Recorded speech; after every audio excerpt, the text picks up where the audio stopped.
Just like we're ready.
Just like we're ready.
Well, good evening, Valorant lovers. You guys are watching Bharat Ascend Esports Valorant Warlords Grand Finals.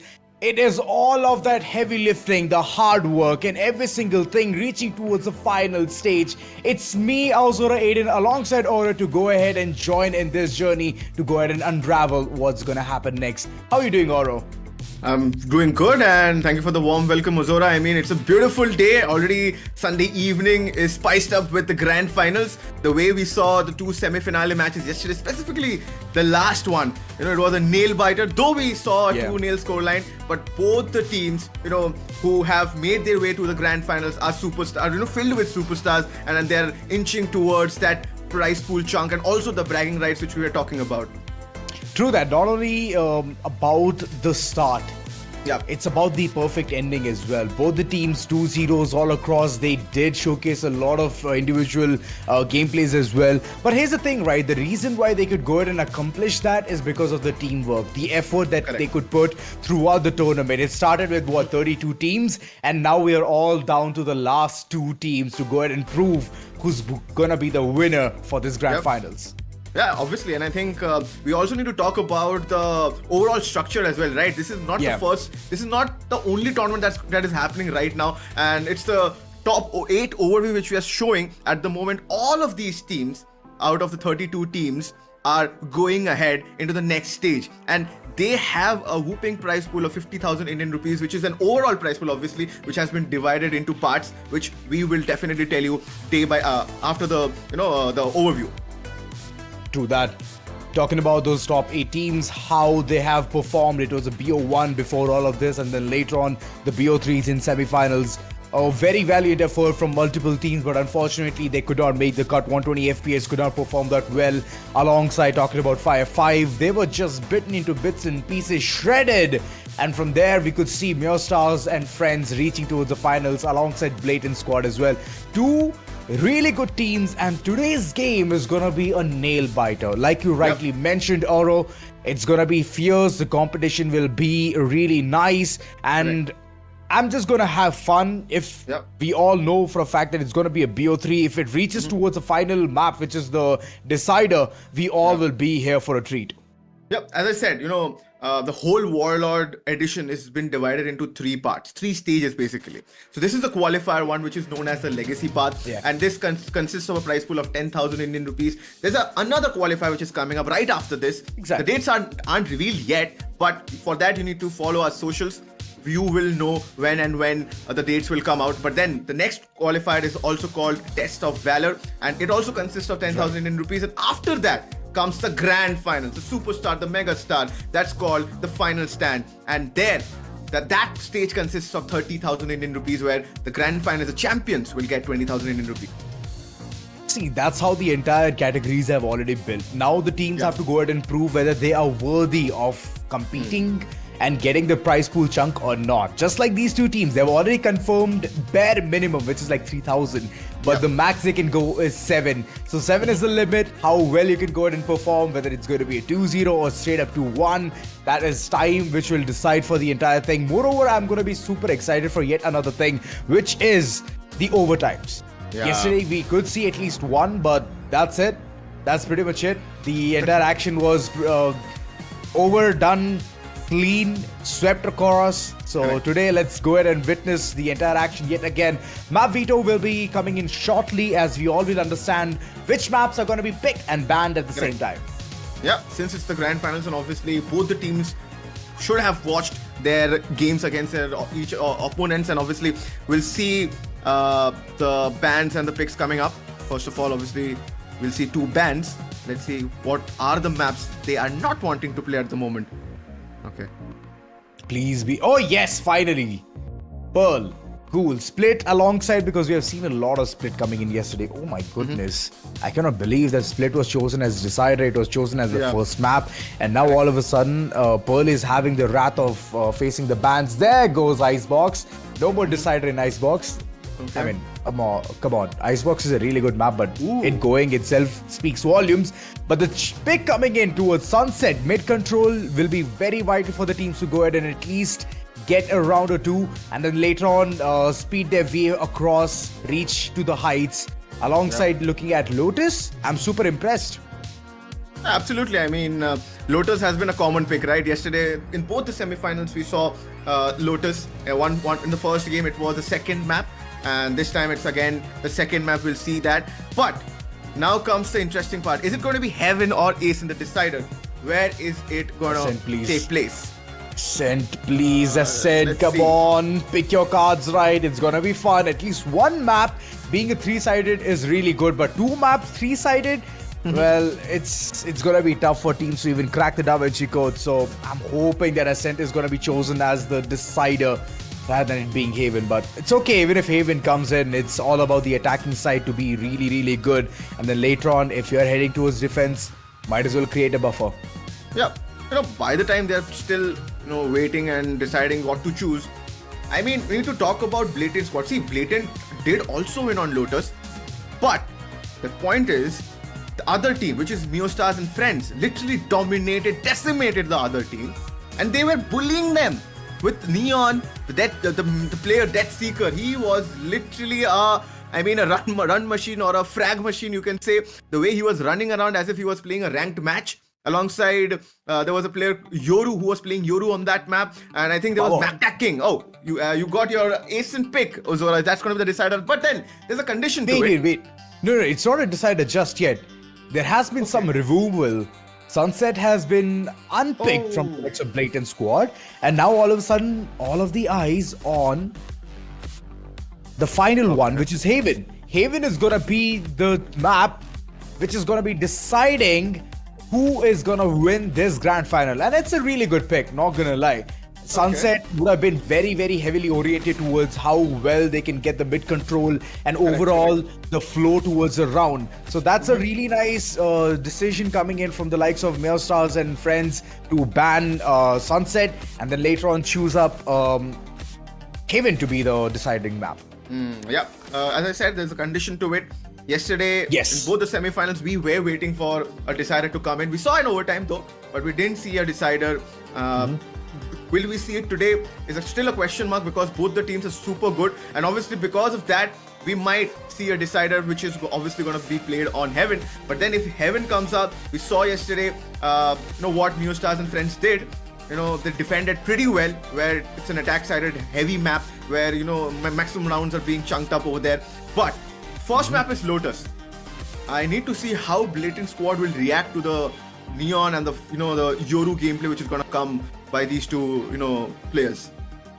Well, that's true. A three-sided map, we always have seen the kind of pivots, the kind of rotations being called in at the last VR. And the moment they do that, they somehow manage to get that perfect advantage. But the first map being Ascent, we can just talk about this. Paper thin, not anymore. The changes have been made. The developers themselves have thought about multiple things. First of all, barricading towards side B so that nobody can go ahead and abuse the Odin and get those early frags. So that's one of the things that has already been racked right off the board itself. And now moving in, seeing all of those picks, I can see Relac going in for the Jet alongside Death Seeker as well. And Jet in this map has been a boon, specifically when you talk about getting the height advantage and then instantly dashing in towards the site and creating a lot of chaos. That is one of the things that all the attackers love to go ahead and do.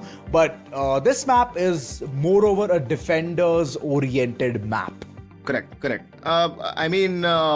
See, last night we saw Relac what he did on Raze, and also Juggy on Clove, and I think it was on Lotus. He was playing Clove, and what was the other map? I don't remember the other map, but then he was playing Omen over there. So on both the maps he did really well, but this time he's not playing an controller. He's opted for an initiator. So let's see how that turns out to be. Okay, this is interesting. Death Seeker is also most likely opting for a Jet. I expected that he'll still go for a Neon because on Ascent, I still feel Neon is a dominant agent. Wow, Juggy and picking Sova in this particular map, it's just the old tales coming forward. He's really good when it comes to the informational game of his controller. I believe it's his part-time, but full-time, he's an initiator itself. And looking forward, the alleys of this particular map called Ascent is going to be fun. We have seen so many teams go toe-to-toe against each other in such a vanilla map. Let's Yep. go ahead and witness yet again which team is it gonna be who will start the first win streak of their own. Yep, definitely. I think most likely the team on the attackers half will want to get at least 4 to 5 rounds, which is a basic need at least on Ascend. Otherwise, on their defensive half, it becomes a little difficult to control. Where you don't if you don't have those rounds. But then both the teams know their strengths and weaknesses, and they might have, and I'm sure they should have watched each of their opponents play, and they know what is gonna come in, how Deathseeker has an aggressive mindset, how he tries to create those spaces, and how Juggy lurks around. Will he do that with the Sova? Because with the Sova, obviously you have to give information to a lot of your duelists and also try creating spaces. Let's see how he does that with that, and also Ralak, the way he was creating spaces with that raise, but this time he's on a jet, so it would be interesting to see that how he controls this agent now. Yeah, it's a lot of interesting factors moving forward. And in the map of Ascend, specifically when you have played it so many times in competitive, you have played it with your friends, you have done your scrims as well on this map, it somehow feels like old school. You're having that nostalgic moment, so I'm just gonna go ahead and relive that as well. There's gelato, there's a lot of winery as well. You can go ahead and test your wines, and you can stay there in the Cubby region for some time as well, just to initiate some kind of a sneaky play onto your attackers. So yeah, there can be multiple things, but talking about the meta, right, it's a very vanilla meta in the map of Ascent. It's very old school, and all of these players, they're all ready for this, amped up. Nobody's picking fancy neon, nobody's picking wise. They have just all of those ideas, and in order to keep the enemies at bay, keeping a cipher into the mix of all of this is very vital as well, specifically when it comes to the tripwires. And if the team is planning about dashing in their way in towards the site, then it's always going to be problematic. Yeah, of course, that's definitely going to be a problem. I'm sure players will look into it. They might have made some choices before moving ahead with this map. See, this is a very basic map, and obviously I'm sure Blatant Squad and Meowstarz and friends would like to get a first opener, because we all know that how pressureful it becomes when you get that lead on board. Then for the other team, it has to be a win on the second map, otherwise it's just done and dusted, since it's a best of 3 situation for the grand finals. If we want to see that decided, both the teams need to get a 1-1 scoreline. But at the moment, it's Ascend, it's Meowstarz and friends going up against Blatant Squad. Both the teams literally, made sure that they get to this stage by dominating their opponents, and they did it, and they did it convincingly. Well, guys, here's the thing. If you are new to this place, if you don't know what's going on, it's the finals at the Bharat Ascend Esports Valorant Warlords. It's a legacy path. There are multiple paths to be followed. And this game specifically is very vital, as it's the finals, as I've already mentioned. It's Valorant, and Meowstarz and all friends, they're going up against Blatant Squad. Couldn't have been a better opportunity, as all the cinematics, we've been through every single nook and cranny. And with this said, we understand where the boathouse is, how the plays usually are formed towards that area. And if you talk about heaven, well, that is also another story for multiple players to keep the perfect hideout and then just wait for the attackers to move in towards the site, and then later on sneak up and get those frags. Yep, I think those things will definitely be exploited. But then, since you mentioned about the legacy path, there's an MVP prize also. It's not only prize pool for teams. If a player becomes the most valuable player, which we will definitely see after today's game, so he is gonna get honored with some skins, and the skins are obviously pretty good, and some I think mostly you'll be given Valorant points. So with those Valorant points, you can buy your favorite skin, whichever you want to. And we already saw some beautiful skins yesterday from the sides of the players, and great time to be an MVP, I think. I mean, most of the time it's about how much money you have spent in the game, you have gotten really good skins or not, and you can flex it. while getting those frags as well. And moreover, I've seen a lot of team players as well who keep asking skins. Of course, it's one of the best things that your skin is in demand, but I just have a glitch pop on my Vandal. And if you talk about my Phantom, I just have a River Phantom. That's it. Moreover, a fan. I have an opposite one. I have a Which Reaver one? Vandal and a Prime Vandal also, because I think Wow. there was a time, I think Options. it still is that Prime Vandal is considered to be broken. That if you use that Vandal, you connect more shots. But No, still no, didn't no, happen no, for my no, case. no, Still no, didn't no, happen no. for my case. I still used to miss a lot, whiff a lot, and because of Oh. which I used to get slammed a lot. But then that's a different story. Everyone has that, has their days. Exactly. Exactly. But I'm never a Phantom player, but still I have a Singularity fan. Wow, okay. So all of those whiffs that you were talking about, right? Yeah. Today, none of these teams or these players can afford it.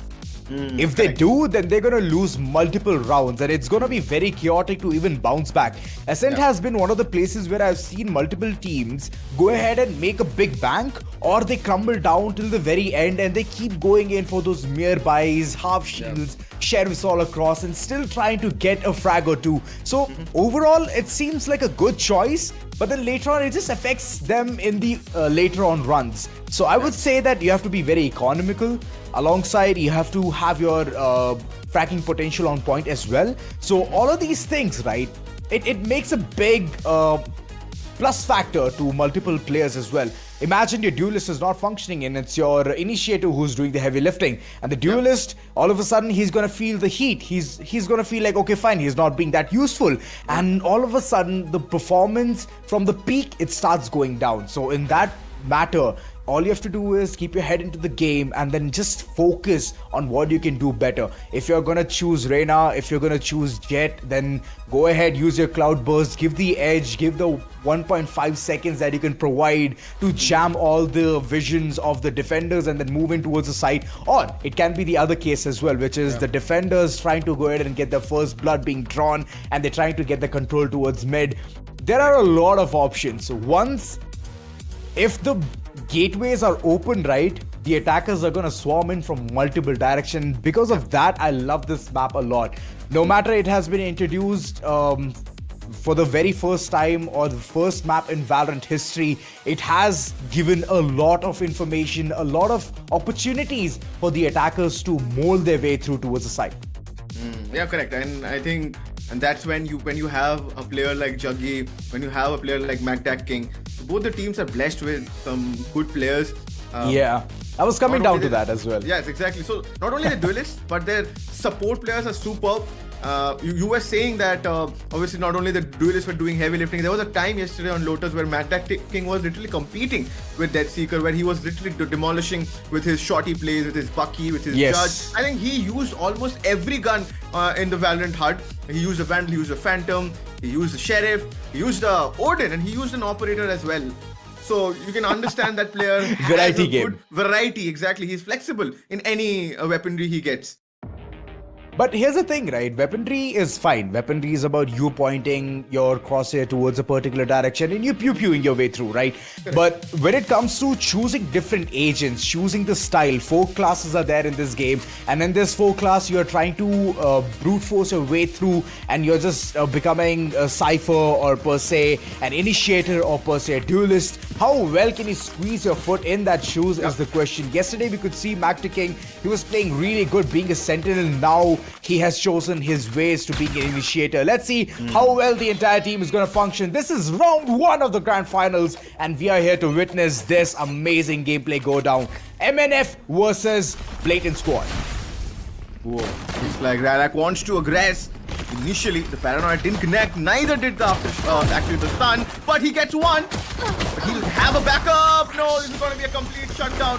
Very difficult for MNF to, make a comeback from here right now. Ooh, wait. Magtac King had some different plans. But still, I think Robot Aim is already crossed down from mid and he will take him down as well. So, yeah, wow, good planned aggressive move coming in from Ralak, and I think on Omen, it was Power. Oh, no, actually it was Emp Kiddo who made the move with Ralak. Good support being given there. And Lucid was also there to support him. So, good initial picks. Very good initial picks, not gonna lie about that. Good rush gameplay coming in as well, knowing where the opponents are gonna be and later on just capitalizing the entire part of it. So this is really good.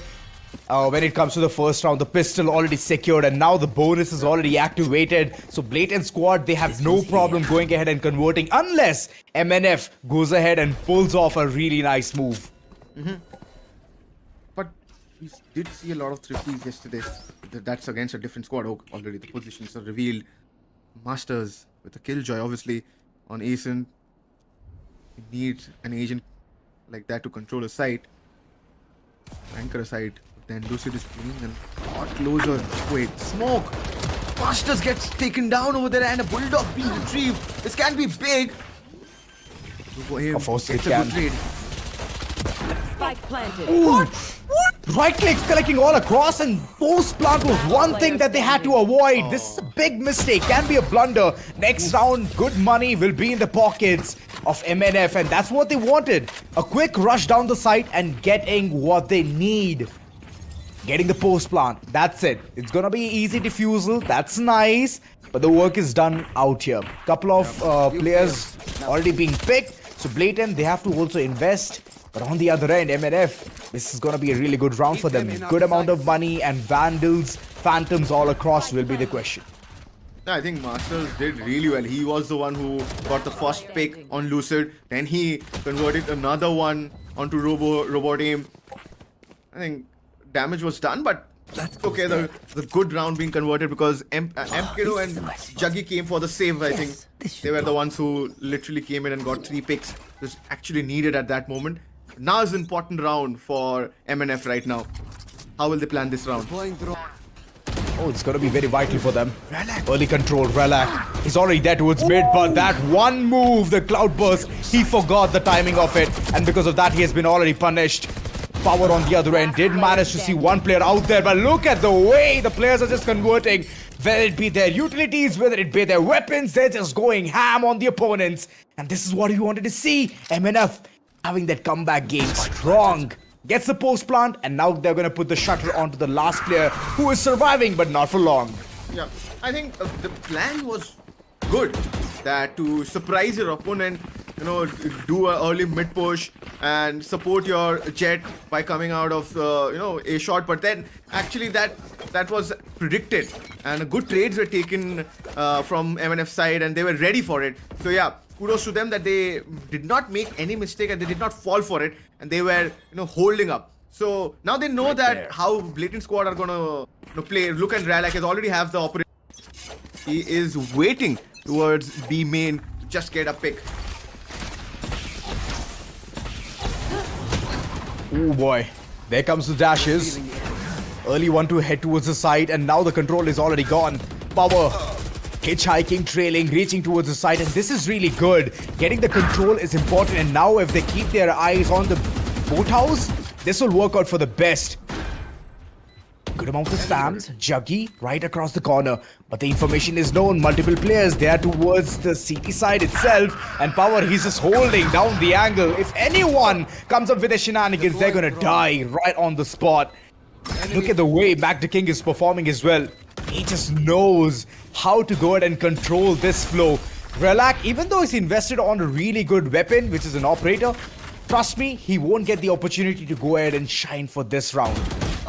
Oh no, Death Seeker, he wide swings and Just takes down too good. Juggy on One there. enemy remaining.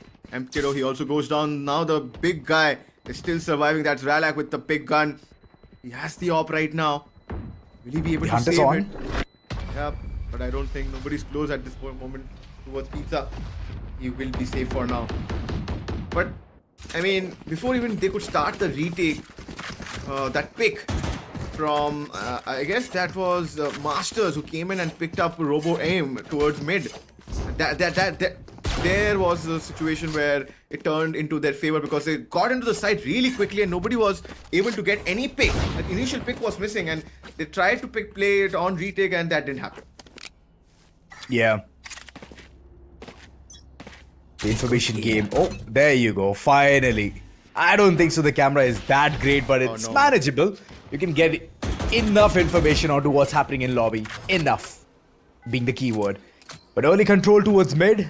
And right now, as you all can see, Pizzeria being one of the places where the entire squad of MNF is trying to hit. And that was a really good pick. That's what happens if you go for the updraft and not control your flow.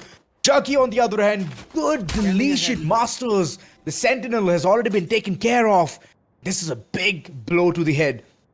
In the middle of all of this, I do have a question for you, Oro. You would choose KJ or you would choose Cypher? I mean, with the current updates, I will still go for a KJ on Ascend, because with those nades, you can control and you can do a lot. See how, he was trying to anchor the B area, trying to give them the information that we might come in, but... Magda King, he came in and he took down 2 important picks. It's only Juggy right now, he doesn't have HP, but he still does have a Vandal, but then gonna be taken out. But yeah, see, I mean, I don't know why I still like KJ on this map, but obviously there's nothing that can compete with Cypher, obviously, because of the cyber cage. A lot of self-sufficient things you can do with those cages, with those traps, and obviously the camera is a boon. Self-sufficient?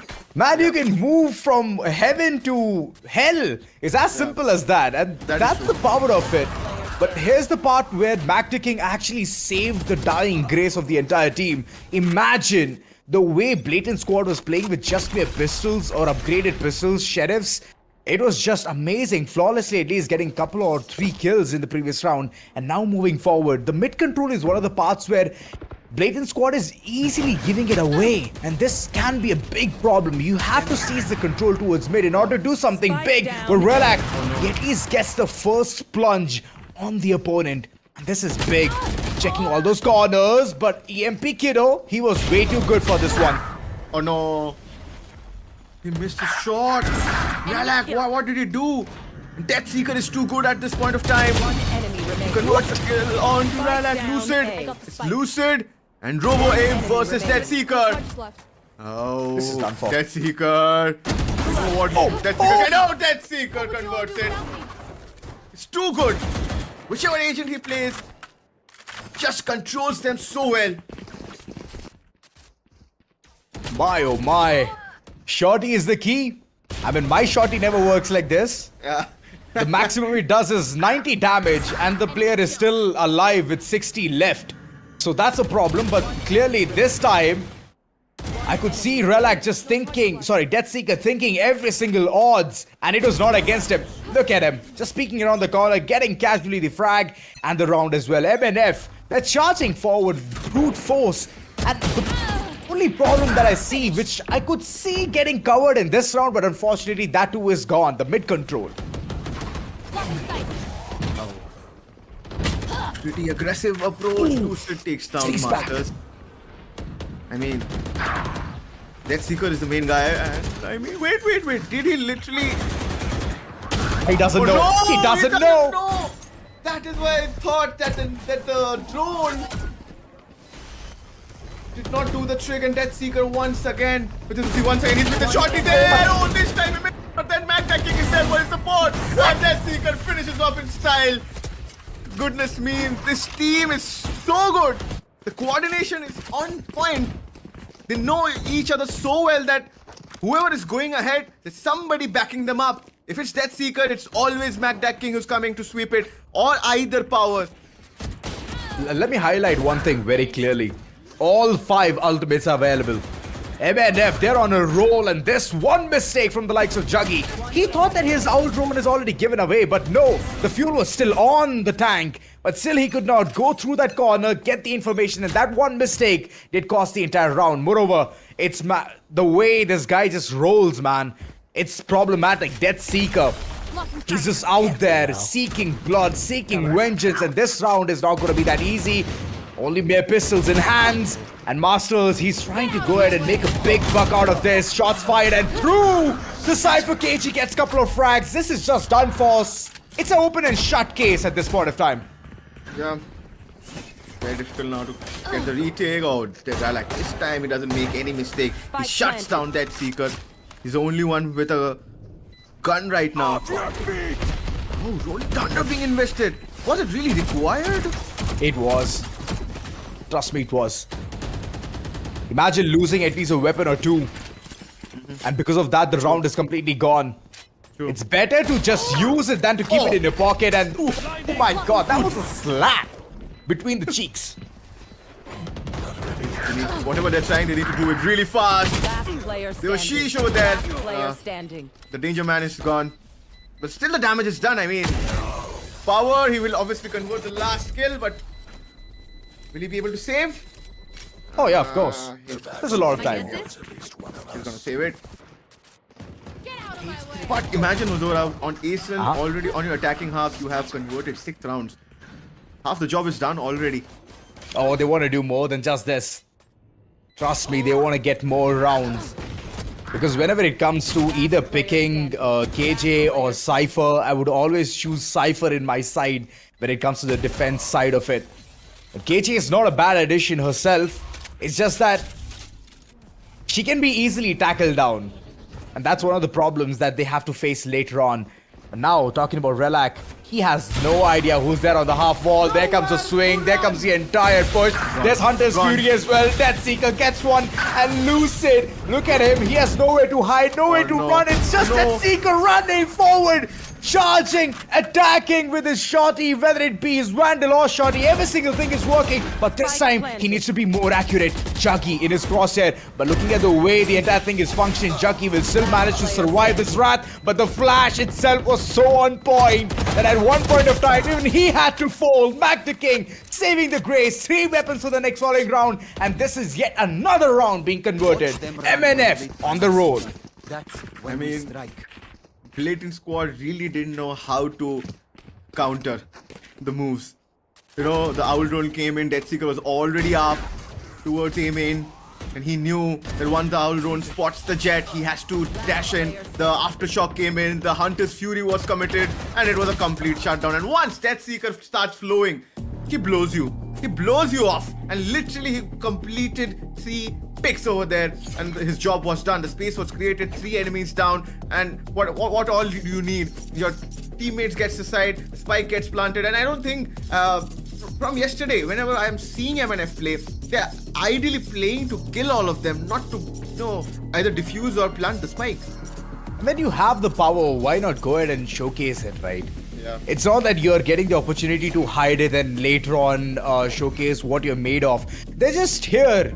They're trying to get all of those frags, and Deathseeker is getting the perfect amount of support as well. You talk about Mac the King, the way he was clearing all of those corners by using his Hunter's Fury, and then Deathseeker just charging forward. The chaos itself is taking down Blatant squad so blatantly that they are not knowing what's hitting them. It's like a huge truck charging at them and just blowing them away. Yeah. Much needed tactical timeout. Blatant squad, they haven't been able to counter-attack, because of which the momentum Finally. shift is looking pretty strong on MNF's part, because the way they are now converting these rounds, no, this is not a good move. Juggy, you have to run really quickly, but he still cannot run back. The player who was supporting, he goes down instead. The lockdown comes in. Now you have to run back. What can Rylak do with that Blade Storm? They have a Rolling Thunder as well. Juggy, no. No, why are you playing with fire? Why are you peeking? No, he's just caught with his pants down. Lucid. Placing swarm grenade. What did he think? What was he even doing there? I mean, I get it. You have the opportunity to go ahead and utilize your utilities. I get it. But it could have waited. Now Relac around the corner thinking that he can at least get a kill or 2. He does manage to get 1, but the second one won't be that easy. Meowstarz, he himself has gotten a 4K in order to clean sweep this entire round. Just by one mistake, Lucid lost the entire control towards Market. I mean, today's highlight is Meowstarz, right? It's not Deathseeker, to be honest, because he is obviously special. We all know that what he can do when he starts flowing. But look at Meowstarz, how he is controlling and anchoring his, wherever he's going, he's getting that outcome, and he's converting important and impactful frags, which is what is required from your team. Look at the score, and it's 8-2. If they don't know how to counter, we might see a very early end on Asen. What? No, no. What's he doing? Where's the support? You have to stay around the corner, I get it. One of the players is moving forward for that frag, but unfortunately every single thing is falling away, shot in hand. Death Seeker! No way he just pulls that off. No way he just goes ahead and shuts down the controller. One enemy remaining. Couple of players standing, Blatant squad. They're not here for a good time. Their Cinderella run has all of a sudden come down to an end. Last round. You know, the way Blatant squad started, there was a positive intent over there, which was been shown by them. Now, at this point of time, I don't see an intent. Even if they're trying to get some or do something, they're not being able to execute. They're looking very clueless. Players are not getting the support. How can you miss these kind of shots at this level when it's a grand final? You cannot be so complacent if you are not able to convert this or punish these players on these situations. Such specifically players like Death Seeker, you won't get spared. Look at the score and it's 9-2. And how on earth is a Sentinel peeking around the corner and getting a frag or two? You should be denying that. And that's the kind of ideology that Blatant squad needs to build at this point of time. And Death Seeker right now just seeking more vengeance, knows that the player is going to be right in front, but there is a blind coming in. I don't think so it's going to work for the best, but EMP Kiddo somehow manages to shut him down. This is a really good round, and 9-3 is where I believe we are going to be ending things as Meowstarz. He's the last man standing and still looking for the side access, the side control. There is from the shadows being utilized, trying to get the information. Meowstarz still around the corner, does manage to get one, but at what cost? His HP has already been depleted, mere 46, and now he's still trying to seek for more heads. It seems impossible. Chucky right across. Can it be a frag? I don't think so. Some relief. Some relief sides. for Blatant squad. On the other end, it was looking like a speed run once again on part of MNF because they were looking to end it too early.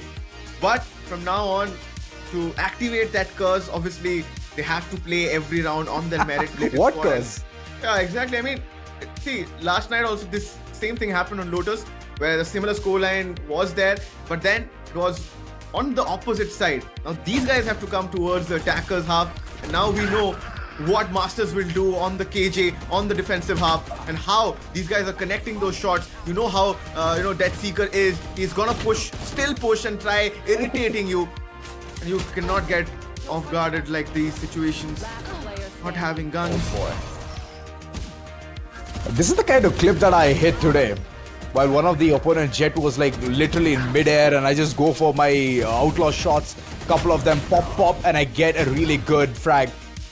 But yo, this is really nice coming in from MNF. The way they are recovering, the way they're getting all of those frags done right, dusted, the rounds as well. That's super vital whenever it comes towards the attacking half. And they've already proved one thing, that they're one of the teams who are gonna reach towards a double digit as soon as possible. Unless, hear me out, I'm not still losing my calm or control for the likes of Blatant squad unless they pull some miracle out, winning the pistols, winning multiple rounds, consecutive side executions. Unless they don't pull that thing off, they're not going to reach towards a double digit. And Ascent is one of those maps, if you have the momentum, you have it. You cannot break it that easily. Yeah, and I think you said perfectly.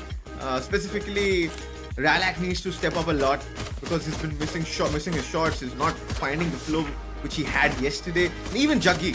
So if you're two star players and not able to find their footing in the game, you will, more or likely gonna struggle in the game, and that's what's been happening. We haven't gotten the grab of the map yet, but then it's their map pick. Next map, it's Lotus, it's MNF's pick. They're gonna kill everybody. Look at that Seeker. He's already halfway down mid. He's pushing in. Information has been passed, but this time Juggy shuts him down. Power did trade Juggy over there. There's a push coming in from... Wait, it will be main. Then no damage done. There's already in towards A.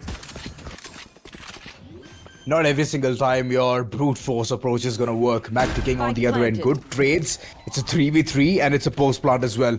Now the defenders have to somehow find the way to move in towards the site, which seems like an ordeal already. She's trying to check all of those corners. Flash first, and that's a really good move coming in from his end. And from here on, I believe that Robot Aim, he's going to have a lot of tough time, but no, he shuts him down instantly. Lucid on the other end, good shots, but the finishing touch is always there from the likes of Relax. And this is the round that they needed the most. They've received it, they have the bonus. Alongside, they have gone in for the post-plant as well. So that just makes them filthy rich. Yep, I already see that Seeker on that Bucky, and you know that's a warning sign for the team, specifically for Blatant squad. Last night he was crazy on that Bucky, getting 3Ks and 4Ks like nothing is like you know, like how you spam and Odin. He was using Bucky that way. It's not so easy to use a shotgun like that. But then, special player, special talent. Gonna try something. That time he was Neon, now he is Jet. Yeah, true. Which is true. That's the only thing that is gonna save the opponents that life. Pair rather than save. Relax. Easy entry towards side B. It's gonna be a 5-man post-plant retake. And this is tough. Just one buy, which is a Bucky. This itself proves that they were not ready for this round at all. They made a gamble. I think Juggy is gonna get the first part of contact. Oh no. Oh my god. Coming in his way. No! He missed his shot. And now, you know, I think there's a hope in minds of MNF. Now they can get trapped up. They Watch your corner. Area. But Galak and Empedo and Robot Aim managed to save the day, I think. She's alone, waiting for a right click to be connected, but no, he's gonna get taken down. So yeah, the 5th round coming on board for Blatant squad. A good start. They needed this kind of start.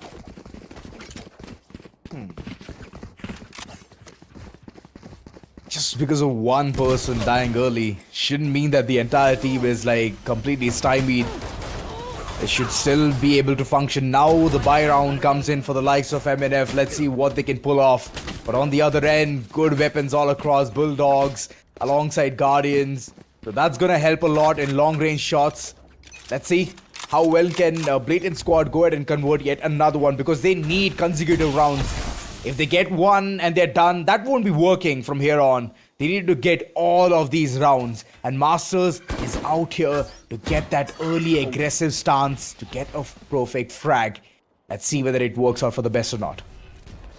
These angles, the way Meowstarz is playing that corner could have been surprising.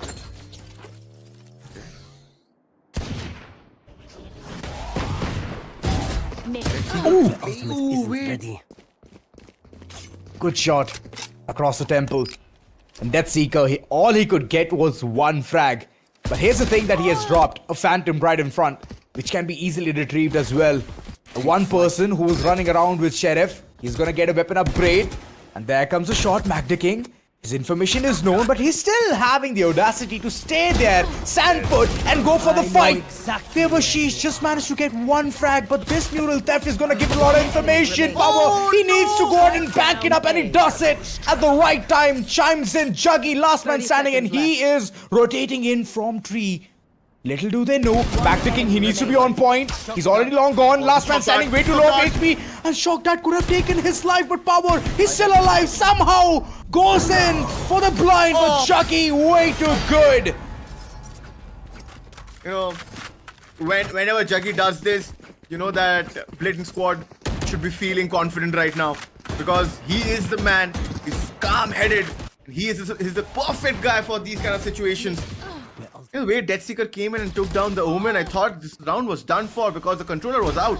It was almost done for, because the way Power handled the situation. It was Magda King. He never misses though, but then it was that kind of a round where he couldn't shine. It was Juggy's round, to be honest. He had to shine and he did. It's now an eco for MNF. Yet again, Sheriff's Buckies, but Meowstarz, instant deletion, lovely shot to the temple and Relax. He is gonna be counting stars in daylight. Rest assured, the mid control not there still yet, but I believe Kiddo is still pincering forward for the Pizzeria control. Once the smoke fades away, he's gonna back out and reach all the way towards site A as a spike. Lucid is still slowly but surely going in towards the A main approach itself. Cage triggered. Gun has been retrieved by Debashish. But here's the bad part. I'm very sorry to intervene. There's one bad part, there's one flaw. That the Omen is already way too deep power. He's holding the wine area, and that is a very bad spot for the attackers who's not second guessed but one peak power. He blunders that one beautiful move that they had which could provide the edge, and now it's just waterfall towards the site. Yep. Watching a shot. Yeah, I think more or likely he will get. Oh no. Oh, Now he's done. off the shot. Oh! He gets raided. Devashish, he had the gun. It's now Dead Seeker and Devashish. Oh, Dead Seeker goes out and gets the Vandal. They will definitely try to get this retake. Question is, does he have a... remaining. Oh, deleted. Dead Seeker doesn't have any opportunity to get anything in this round. And M Kiddo gets the last frag onto Devashish and 7th round on board. So now we can say that curse is activated and it's on. The match is on. The match is on. That's right. I don't think so. Blatant squad would have let go their guards and they would have let the entire team roll over them and call Ascend to be theirs. Didn't know that would happen, but a good round nonetheless. On the part where they chose to get the opponent's weapons and somehow managed to get 3, that itself speaks volumes. Now moving forward, they have a full vibe. Death Seeker, he has the operator, but on the other end, it's Meowstarz who's being constantly pincered. Relak, he always loves to go ahead and find the opportunity, and this could have been the one. But Meowstarz, he's safe for now. Off your feet! Rolling Thunder been committed. Nano Storm being used, but power! This guy is holding corners like a mammoth. He's not letting anyone in or sneak in the side. And then Seeker does his job with that operator. He'll again peek, but power gets the 3rd one. And this round is done. They said enough is enough. Blatant squad, you need to slow down. They have been humbled right now by MNF, and they'll definitely get the 10th round if Juggy doesn't pull off a magical 4K right now. Oh, I don't think so he can. Power peeking right across the corner, but look at the backstab. Oh my goodness, Death Seeker. He's way too close to proximity, and this weapon can go in for the save as well. Juggy gets one. What a lovely flick. We've seen him go ahead and get such situations under control, but not for now. Devashish swings around the corner and even saves the operator for the next following round. And we can see this death machine moving forward. I mean, today it's been the players who did not got the chance to shine yesterday. It is Meowstarz and Power. Actually, Power did though on Lotus with that Yoru, but on this Omen, he's proving to be too good. Specifically on the defensive half, he's not letting anyone inside that A side. And the paranoias and the positionings are, I mean, superb. Look at Death Seeker. He's expecting a peek. One close. Oh, there is actually Juggy, but then he's gonna get spotted. Death Seeker is still holding that position. They will expect that because the Owl drone got destroyed very early. But look at Relak. He's already inching close towards the knee shot area. Oh, there was she's Good night. too accurate. Well, that was a big good night move. I don't think so. A main is gonna be a question, or even talking about the catwalk. That is not gonna be the area for them to go ahead and seize control yet again. Power, what a lovely move. He somehow managed to trick the opponent, but he could not do it so discreetly. Robot aim right across the corner. That could have been an easy freebie, but he could not convert the frag whatsoever. 3v4. Still the numbers advantage for the likes of Blatant squad. There's just one fake being sold and the others just waiting out in front of site B itself. B main control is still yet to be taken. But the location, that is still imminent. seconds left. Back to King. He got a bit greedy, got the weapon upgrade, but his information is known. That at least one player is there towards side A. I mean, the problem is they don't have power. They don't have smokes. Entering the side is going to be difficult, and spike. Deathseeker is Down, waiting. He was just waiting. Somebody has creeped in, and that's Chuggy, and Chuggy will spot enemy the pick. He remaining. gets another one on Devashish. Can he Lovely get the third paranoia. one? He has spotted him. He has spotted Magda King. His gun's on reload. He will use that shock dart to buy some time. The spike will be planted, and it's Magda King against. Oh my God! It's a 1v2 now. He has Standing a ahead. recon bolt, and he will definitely. Oh no! He misses the recon bolt. Miles apart. That was miles apart. I believe it went to Pearl. I mean, I can only laugh right now. That was a very forceful laugh there, Oro. Did I say something wrong?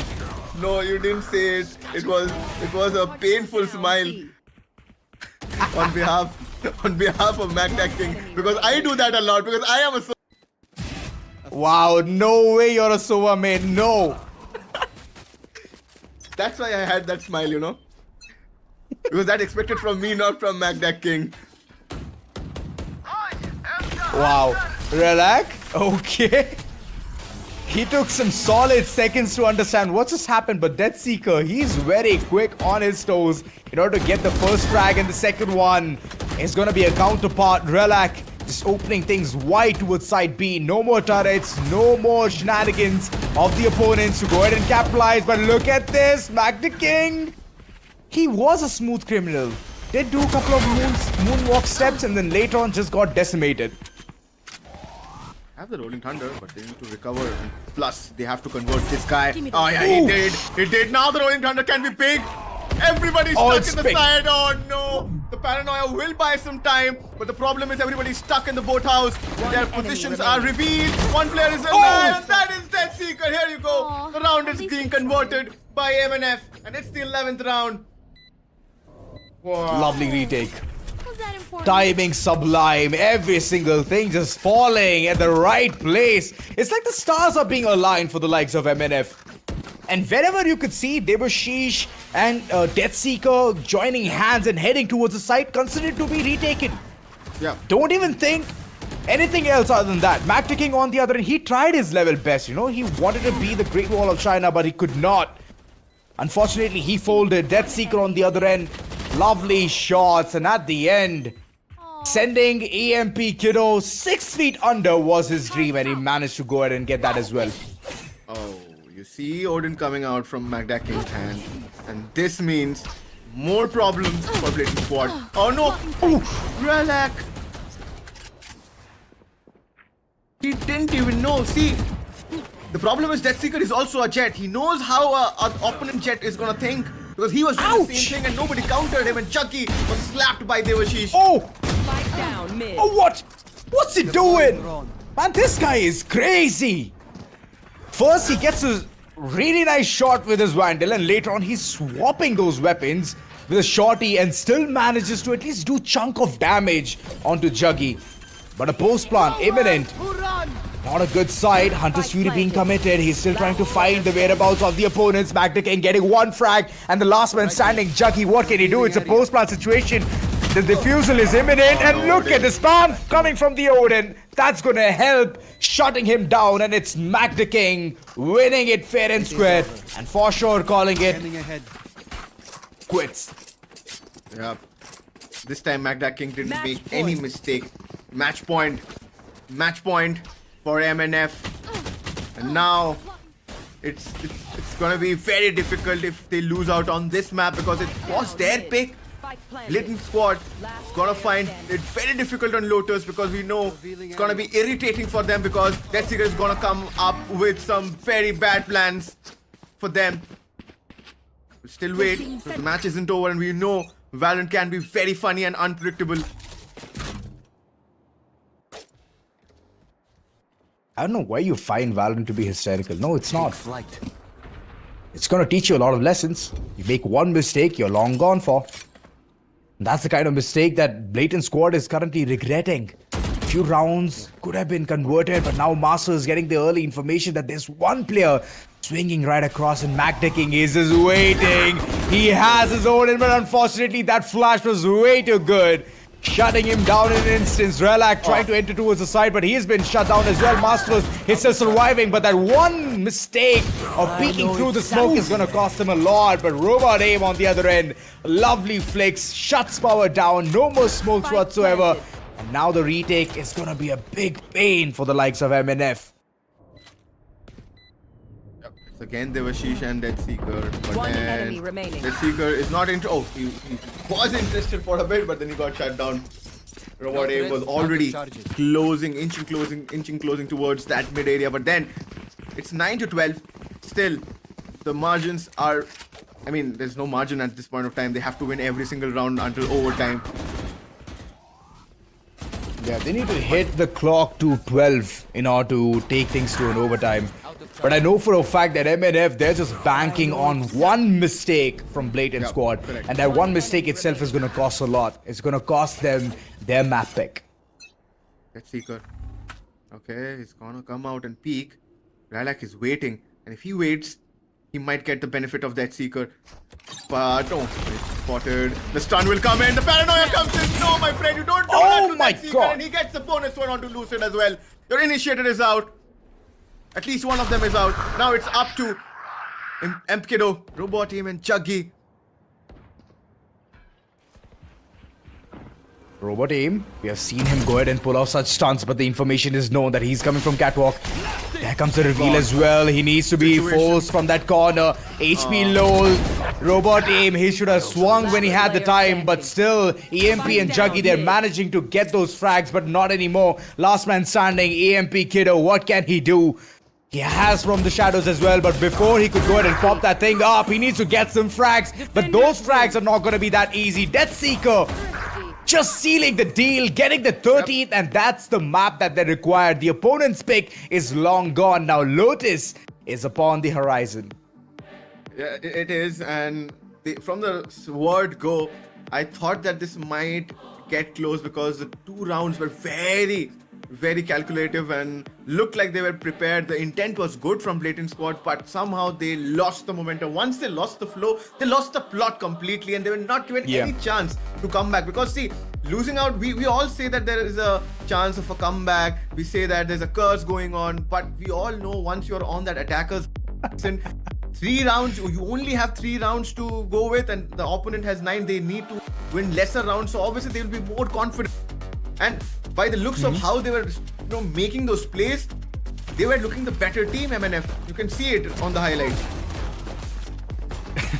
When you were telling about the curse, it just reminded me of that one Hindi dialogue. Enemy remaining. हमें मत जोड़िए, हम अलग हैं. And that's what happened. No more curses, man. It's like 9-3. Sometimes it affects because of the momentum being very sloppy and those movements being completely baffling for the opponent, not able to read. That was not the case with MNF. They made some mistakes. They made some rookie ones here and there. It was blatantly out there, but later on they covered their tracks as well, and that's what helps them get those rounds which are crucial, and they won the first map. Yeah, correct. Absolutely, I think they were the better team, as I said. Death Seeker, he's a special man.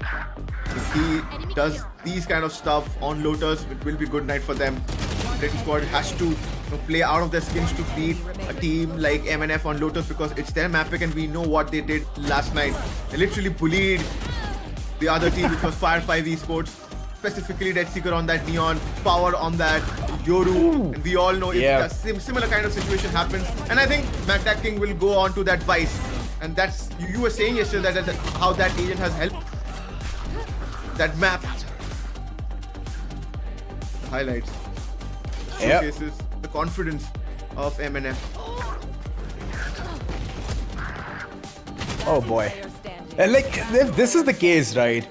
If this happens again in the map of Lotus as well, then consider it to be a 2-0. No, I'm not gonna lie about that. I mean, there's no sugarcoating. There is no giving the news with some kind of twisted angles. Nothing. It's just blatant. It's out there. And I'm using blatant because it's Blatant squad is getting blatantly wrecked. They need to somehow find a fix. And this time a band-aid won't work. They need to go in for some solid stitches. And that's how the wounds are gonna heal. making sure they can get a map, taking things towards the final decider map. And I would love it if they do it. Yeah, we all want that. We want to see Blatant squad fighting at least, because in this map, I won't say they had that fighting game going on, because you know, when you miss out on these kind of situations, you more or likely, you know, find yourself helpless, which was the case.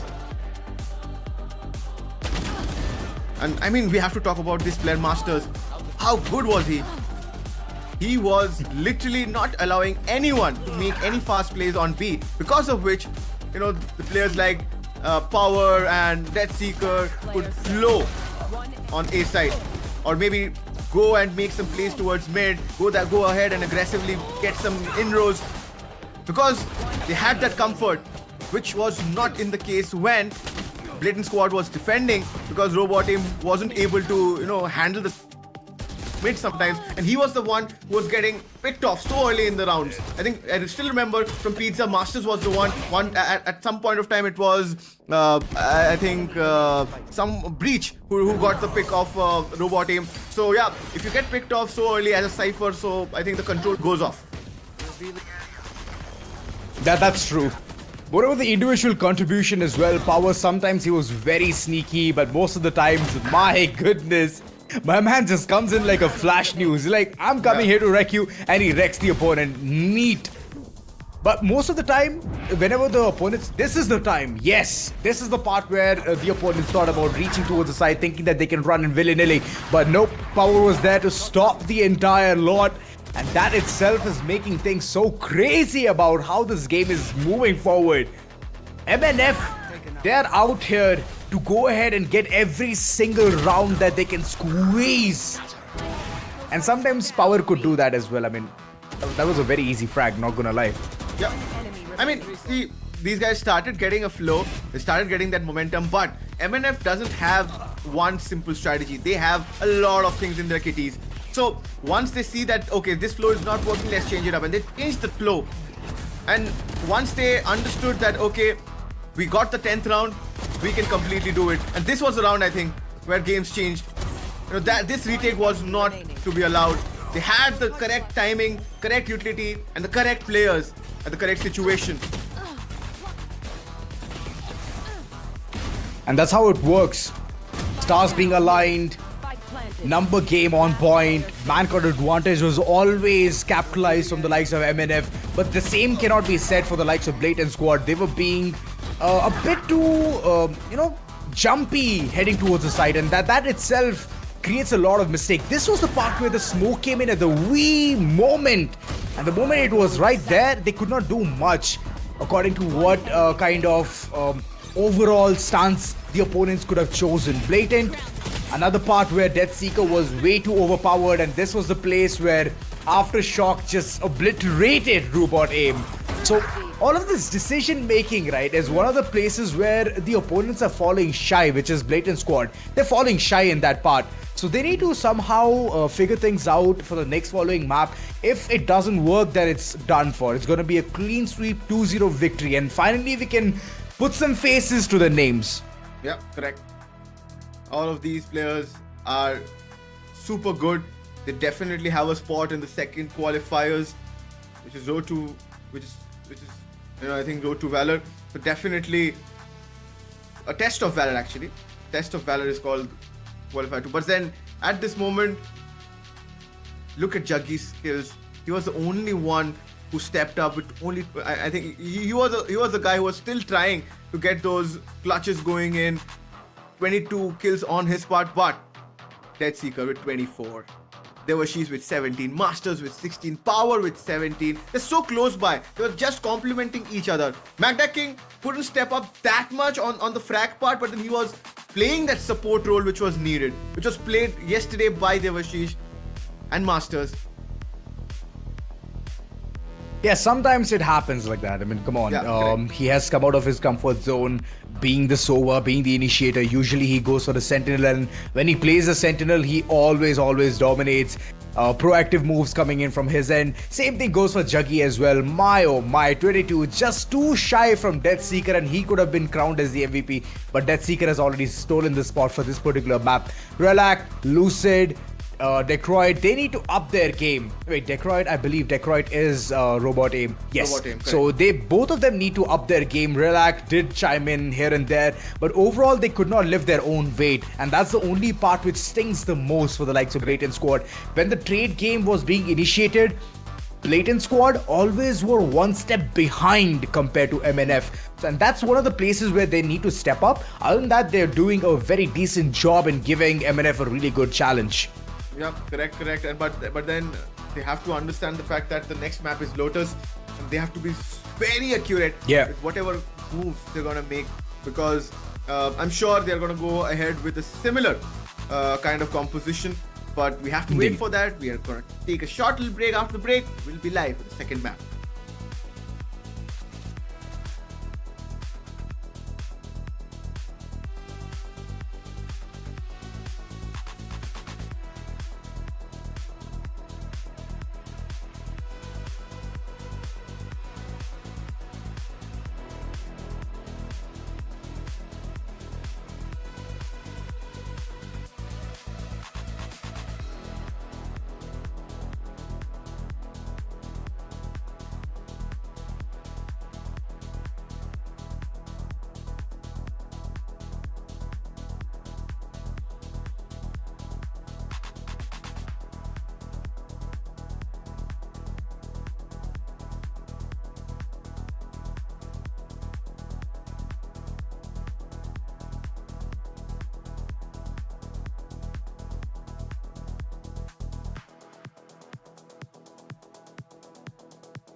Welcome back again after a short little break. You guys are watching Bharat Ascend presents Valorant Warlords. My name is Zora. With me by my side, I have Azora. And the news from the center is that the grand final is live, and it's a best of 3 situation where the first map is done and dusted, and Blatant squad faced the Wraith, and they are in a spot of bother.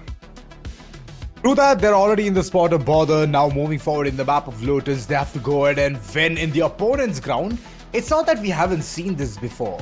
We have seen multiple games where the opponents decide to choose a map where they think they're strong in, but they end up losing. That was the first map, that's right. But moving forward in the second map, I don't think so they can even go ahead and have the luxury to have any of these mistakes. So Blatant squad, all the very best. I do want to see them head towards the third map, reach towards the deciders, and that's how we can go ahead and see how good the entire grand final is looking. Yeah, definitely. I mean, they have to, play like a best of 1 situation right now. It's going to be do or die for them, because if they don't win, Yeah. the situation is going to, turn in favor of MNF. They are looking pretty strong, Yep. pretty confident. They have the momentum with them. So of course, it's their map pick as well. You have lost your map pick, so you have to press a reset button. Discuss with your teammates that what went wrong. Okay, actually, let's not discuss about Ascend. Let's start fresh. Let's think as a team. Let's coordinate. Let's communicate, because that's going to be very important. Because if they're not playing as a team, if they're not playing on trades, to be honest, they are going to mess up big time. And that's what they can't afford. Specifically, yes, we have seen multiple teams have that bragging right that they won a tournament. This is one of those as well, where you get the level to showcase how good you are in game. And that's one thing that I could see from the likes of Death Seeker. This man has been running across all the parts of it, and when it comes to Lotus, we all know he picks in the Daredevil, who is Neon, and keeps running across, sprinting and getting those frags. And if the same thing happens yet again, then Godspeed to Blatant squad. True. I mean, Lotus obviously has its own pros and cons. It's a big map. It's 3-sided. Yeah. The kind of agents we might see Vice, of course, from both the sides. Neon and Yoru, we have seen it yesterday, because of course we have seen MNF play against Fire 5 Esports. They bullied them, but then see, they were playing better Valorant, so you have to give them credits for that. Whoever does pick up, showcases the better gameplay, of course, is gonna win the situation. But at this moment, the agent composition comes in play, because if you have the correct agent composition to counter these players, you might end up in a better spot. Because I think Ralak, when they played Lotus, they had Raze, they had Clove, they had Vice. I don't think they had Teo. So of course, that's a good kind of agent composition. But can they, take down Death Seeker as an agent? Because that's where he becomes more dangerous, because he will of course exploit the shotgun gameplay. He's going to exploit every single thing. The Vandal itself, the moment we see the Neon having a Vandal or a Bucky, let alone a Judge, every single thing just works out for the best. This agent is very versatile, and the person who's playing the agent as well is very versatile when it comes to those handicrafts of getting frags. Every single thing is top notch. But the entire team, the way it just supports and revolves around one player itself is beautiful to watch, beautiful to look at. And moreover, you talk about the composition, Teho, whether it be him, whether it be Chamber. I've seen some really good combinations where I could bring in my own, of course, which is fictitious, but one of the best.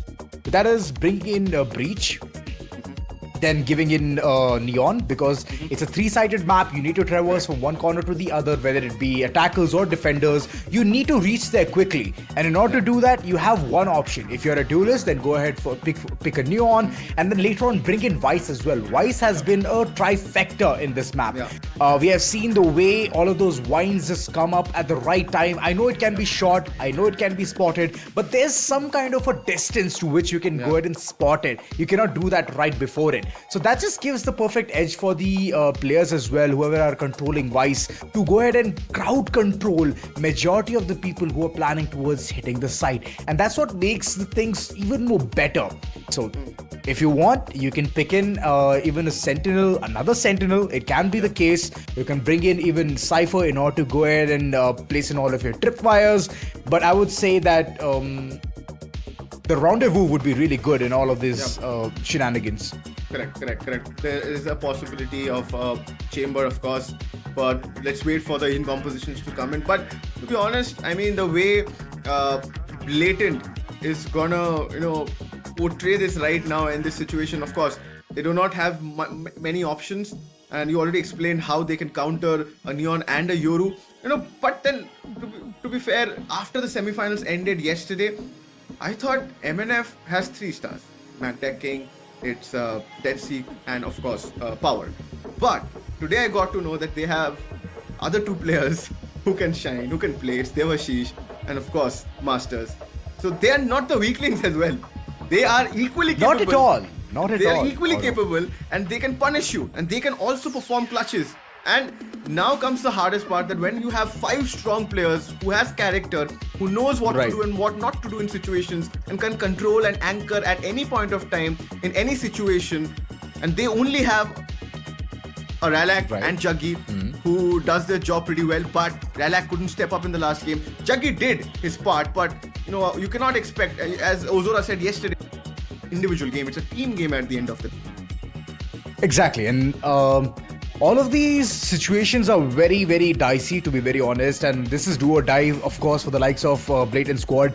They need to somehow win this one, else things are just gonna be in shambles. They won't be able to see the final map, and 2-0 will be the scoreline. Meowstarz and friends, the way they function, coordinated push, the attack is really good, the defense equally better, and that's one of the parts where I believe Blatant squad struggles. Yesterday we could see that once the thing hit to overtime, they could not figure things out. They were either lacking in the section of defense, or they were lacking in the section of attack. That's not the similar situation when it has come down to MNF, and that's the part where we are gonna see how well they can go ahead and function. But there has been a sub.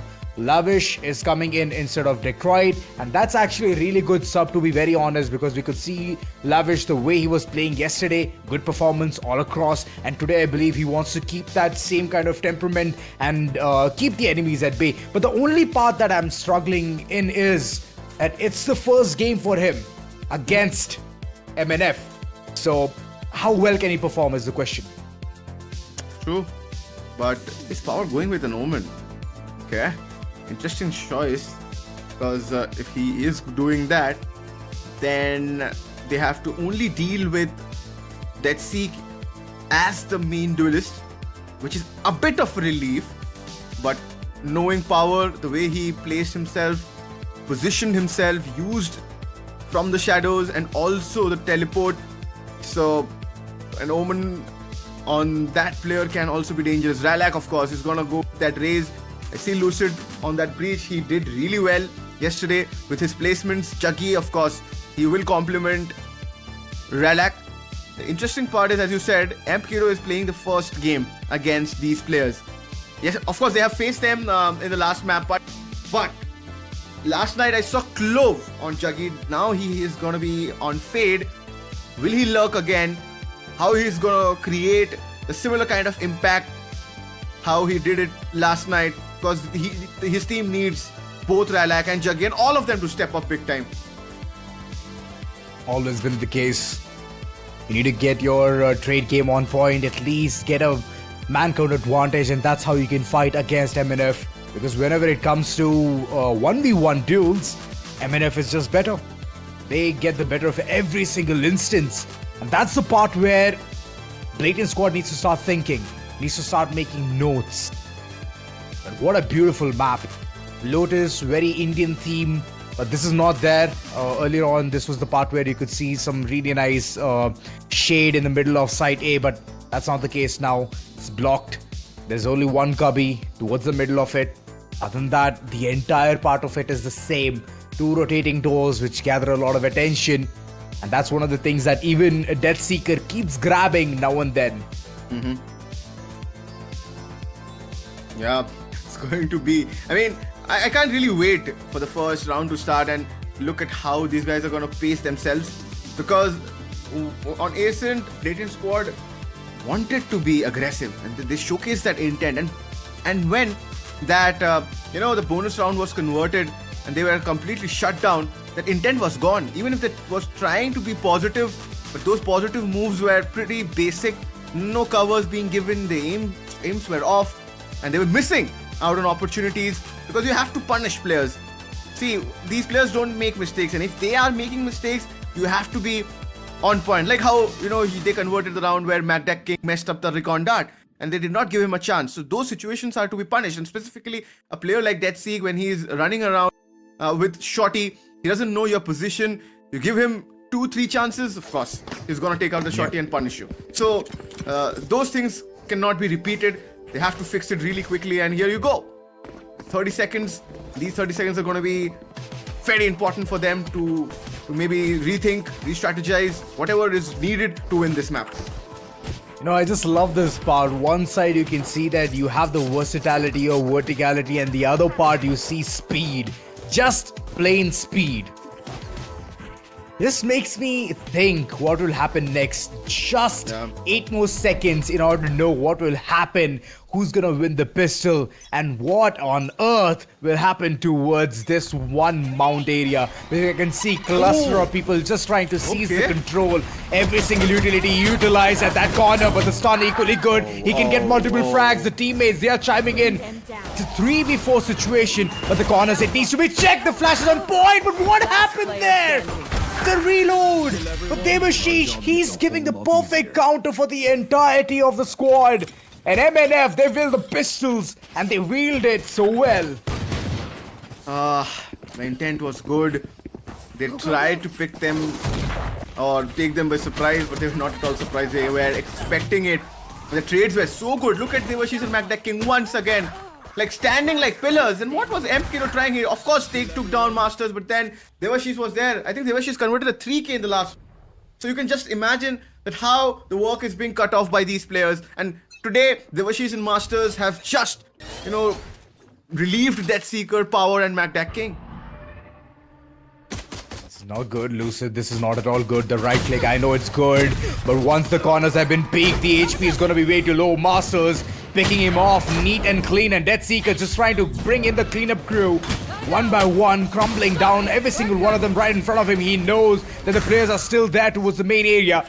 Lavish, what can he do? This is his first game. He's been subbed in, and I believe that his mouse is still cold. He needs to warm it up, and this is just the moment where he MP Kid. He thought he's gonna be smart, but it's Deathseeker just going ahead, left, back, and center, getting those frags. Relax, being the last man standing, and that frag was good, but not neat enough. I mean, he was running for his ace, but it's okay. He didn't get it, but he did a lot of things. Okay, Rara gets second one. Nah, the max he could get is 4k. Okay. I mean, if you win rounds, you can do that. Part of the game though. Razorvine been used over there. Position is of course revealed and Power will shut him down. Okay. The information has been passed on and you will now see it more likely to happen. Bonus converted. What else is required now? Meowstarz, what a lovely first contact right there, but Deathseeker, he's adding a lot of cherries on top of the cake. The second cherry, the third cherry, the fourth one was about to be there on the cake, but unfortunately it had been stolen from Relak. Relak, good opportunities, did manage to get a frag or two, but ultimately he also perishes away because the entire squad is so on point with the information, and the consistency of relaying that is just on point. Whoa, good night. Okay, there's still 3 players, but then you get shut down over there. Oh, he swapped the gun also over there, Ozora. He got 2 important picks. Okay, Meowstarz has placed himself.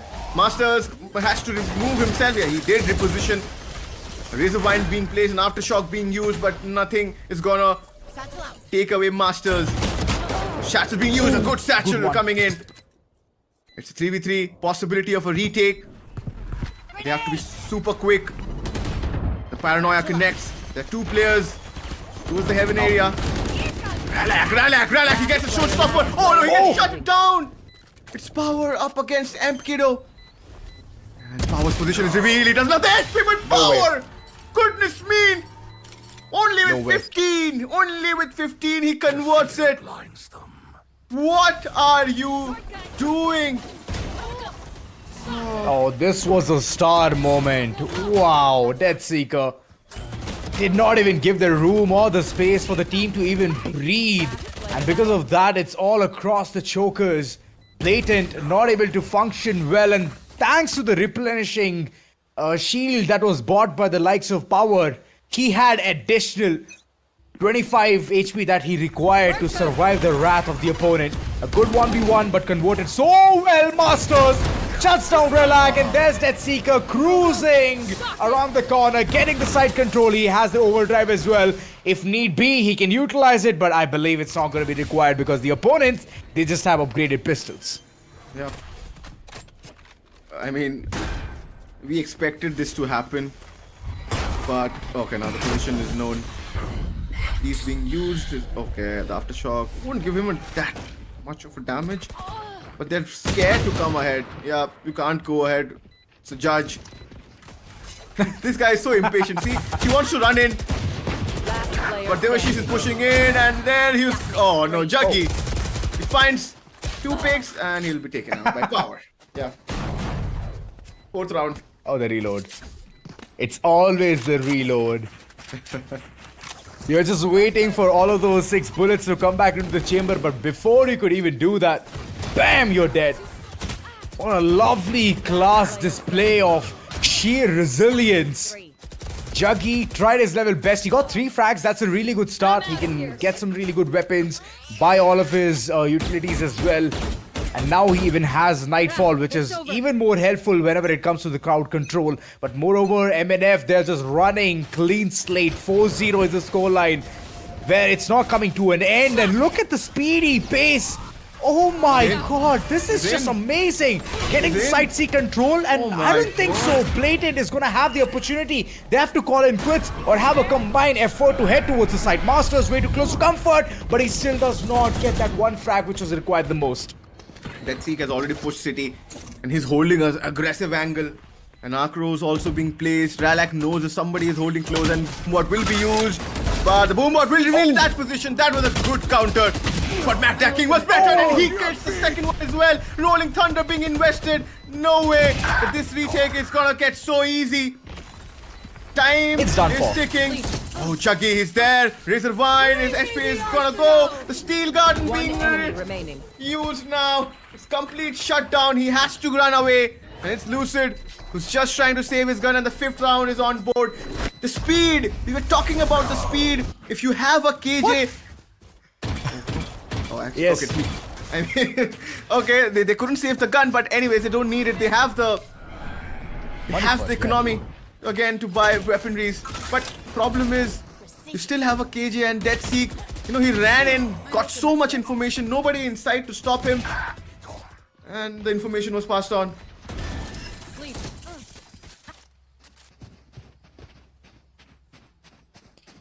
Information passed. Every single thing is working out for the best. MNF, they were prepared for this. They were prepared. It's their pick. Might as well be. Power getting the early information advantage, going for from the shadows, and look at him. He's just playing it way too smart. Deathseeker going in for the overdrive, gets the second one. The third one is imminent, but it's Power who's showcasing his ace gameplay as well. Couple of players remaining now. Lavish alongside Juggy, and they're still scratching their heads, thinking what just happened in a jiffy. Upgraded pistols alongside Frenzy. My god, this is not going to be that easy, but we all know how Juggy hits his headshots. Those are some real nice movements coming in. But the knife, the knife is out here. Deathseeker, you cheeky guy. Not at all sparing the opponents from what is happening to them. That's playing with your mind. I mean, he was blind, Ozora. Come on, he was blind. This guy was blind when he was overriding the opponent. And once you are stuck on a seize, and of course you're facing Deathseek, That guy, that Seeker is amazing on Neon. He knows what to do. Oh. Next round has started. Let's focus on this.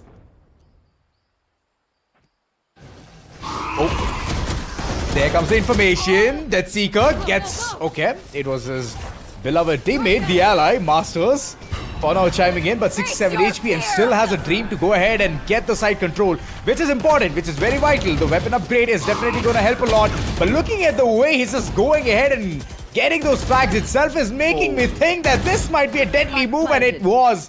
Finally shutting him down. That Seeker not there for the count, but overall the side control is already there. Post-plant situation and power, look at him. He's on a different tangent altogether. A backstab being initiated one by one, obliterating the enemies. Relax. Somehow he's managing to save the grace of the team. 1v1. Power versus Juggy. What is it gonna be like? Okay, Power knows the position. And of course, the diffusal will come handy. So definitely you'll see the first round. So it was Ralak who did the magic over there, and that was required. Some hope was required from somewhere, and it came in the hands of Ralak. And they need their Raze main to step up in this map, specifically with those two judge shots. And then he connected onto Devashish with that showstopper that was needed. Before dying, he took down 3 players. Yeah, this was the moment. Player standing. But finally, Juggy, whenever he is out for the 1v1 clutches, right? Yeah, correct. It's Juggy who wins that one. Find you. Agreed. Fair and square. Doesn't matter what the situation is. But I believe if Power had some HP, right, he could have easily converted that Meowstarz. Oh, we were just talking about this. But Juggy instantly gets shut down. Now the access to inside A. There's only one who's trying to rotate. EMP Kiddo. What can he do? Being the controller, he needs to survive. He needs to stay alive. But now the shot is gonna swing around his face, and it's gonna take his life as well. Gets the information that the player is right in front, and he's still not peeking. He's not swinging. He's gonna wait for some concrete proof. Lucid owns you. Still baffled. Confused onto what needs to be done. Relax, we could see the investment coming in. That one shot was in vain, but a lot of information is already on point. Meowstarz sneaking around the corner. Lavish being the last one standing, and he fades away too. What a lovely round, MNF. They're running around, getting such good rounds. And all because of that one individual person who thought about aggressing forward. No matter he wanted to peek around the corner, he was not prepared for the amount of people who are going to swing at that particular time itself. You know, when your initiator is just solo pushing, that too on A long, towards A long, where his haunt got destroyed, you know that something is wrong. You know that it's just sheer frustration coming in from Juggy's side. It looks like he's playing solo at the moment, no coordination whatsoever, and McDack King punishes Lavish. Yeah, Juggy is just trying to get some individual picks over here. He's frustrated at the moment.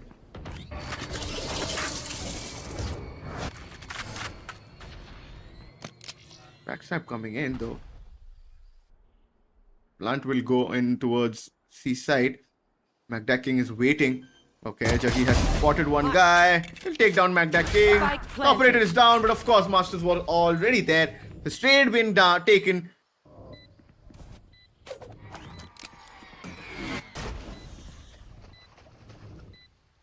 Oof. I think they might. Look at Power.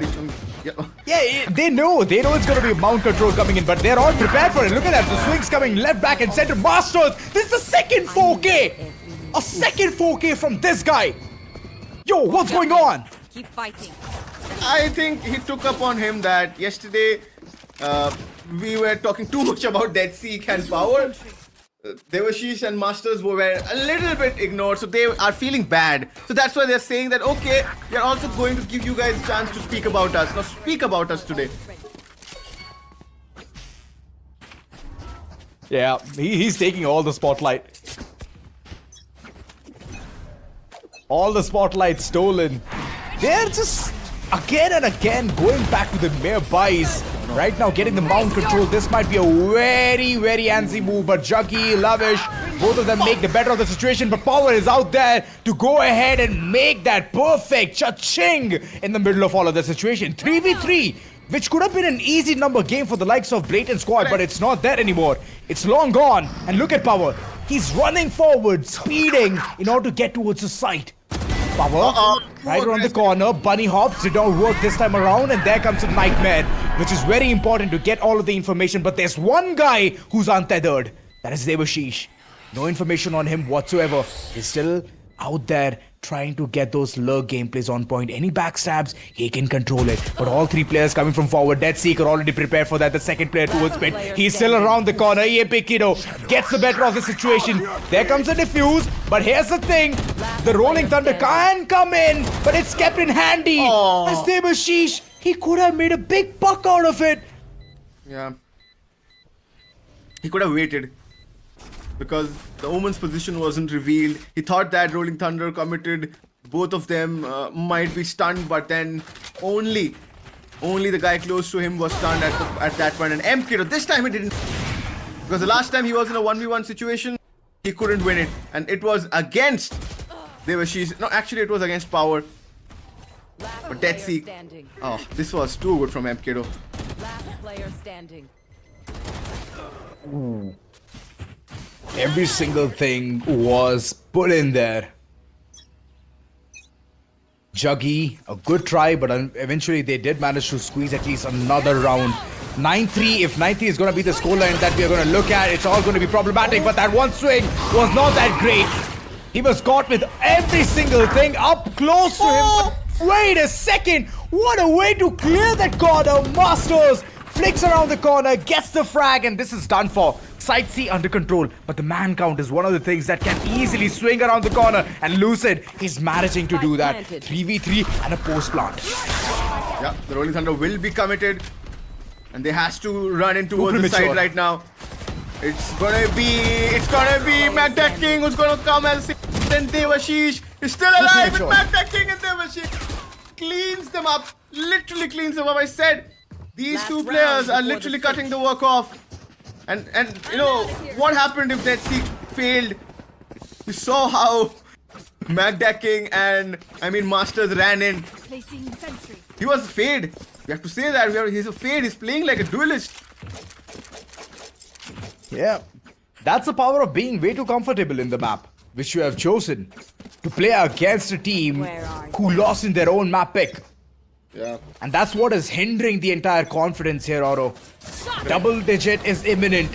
Can come right around the corner, and the weaponry is not looking that good. Lavish. He's still waiting.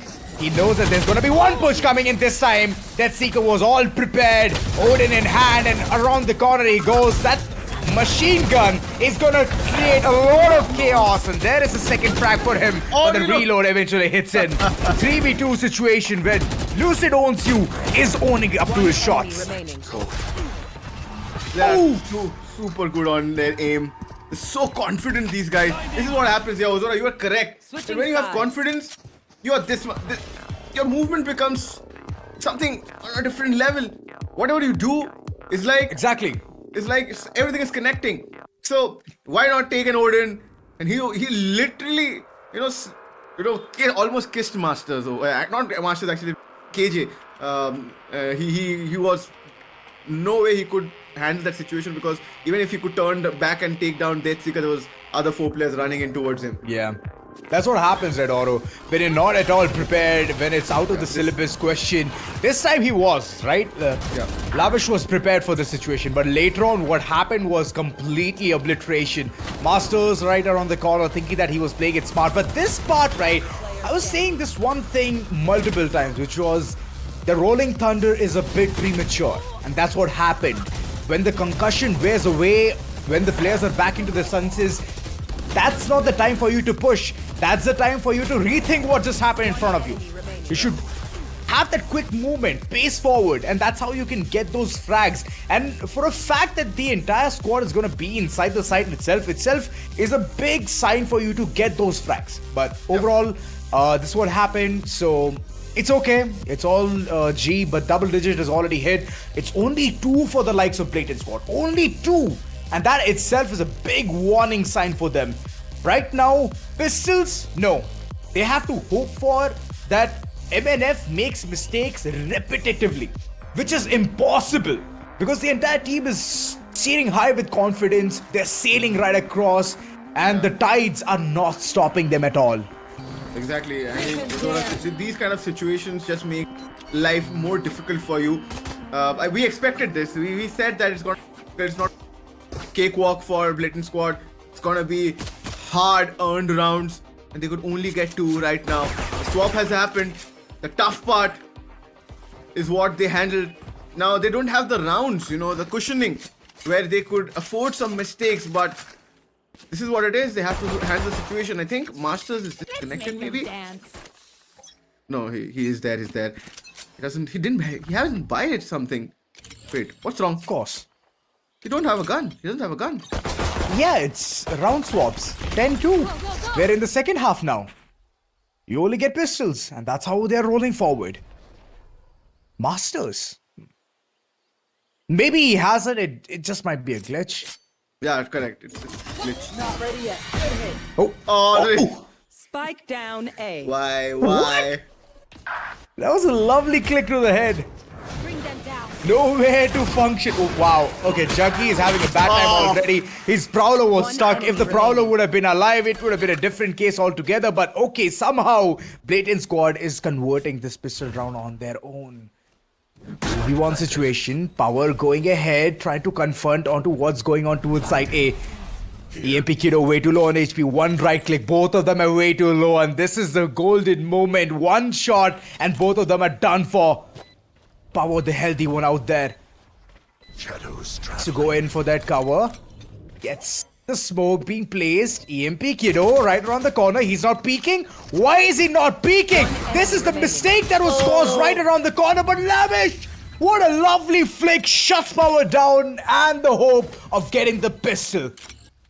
Yeah, he should have, at least sneaked in towards the smoke because see, it was a very risky move. But Lavish was low. If somehow, Power could have got a hold, he could have taken both of them down. And we all know these players how they play. One enemy remaining. See, he's always sliding somewhere and There. trying to punish you. It's like a punishment if you are facing Death Seek. Oh no, it's Death Seek, run away. Where are you? Meowstarz, listen, Hunt. Smoke will block off their openings. Can't go in blindly towards A, towards rubble, without using utils. Ralak is standing. Blatant squad, of course. They have the cushioning of that better weaponry. They should utilize it. They very well will be. Go get it. Okay. Relax, checking around the corner, knowing that there might be some kind of a faulty move coming in, but side B being one of the places, Power right in front. It's not going to be that easy, but Power somehow manages to connect. Gets the player who was holding a judge. But this one is going to be even better. Death Seeker, what a lovely display of movement. And because of that, he got the edge. Gets the frag. This might be the tough one. Devashish thinks that he can outsmart, and he did! The last moment switcheroo, Juggy, a big mistake, and this is all of a sudden falling short for the entire squad. Lavish being the last man standing, and yet again he clutches for the team. My genius Yeah. doesn't Oh stop boy!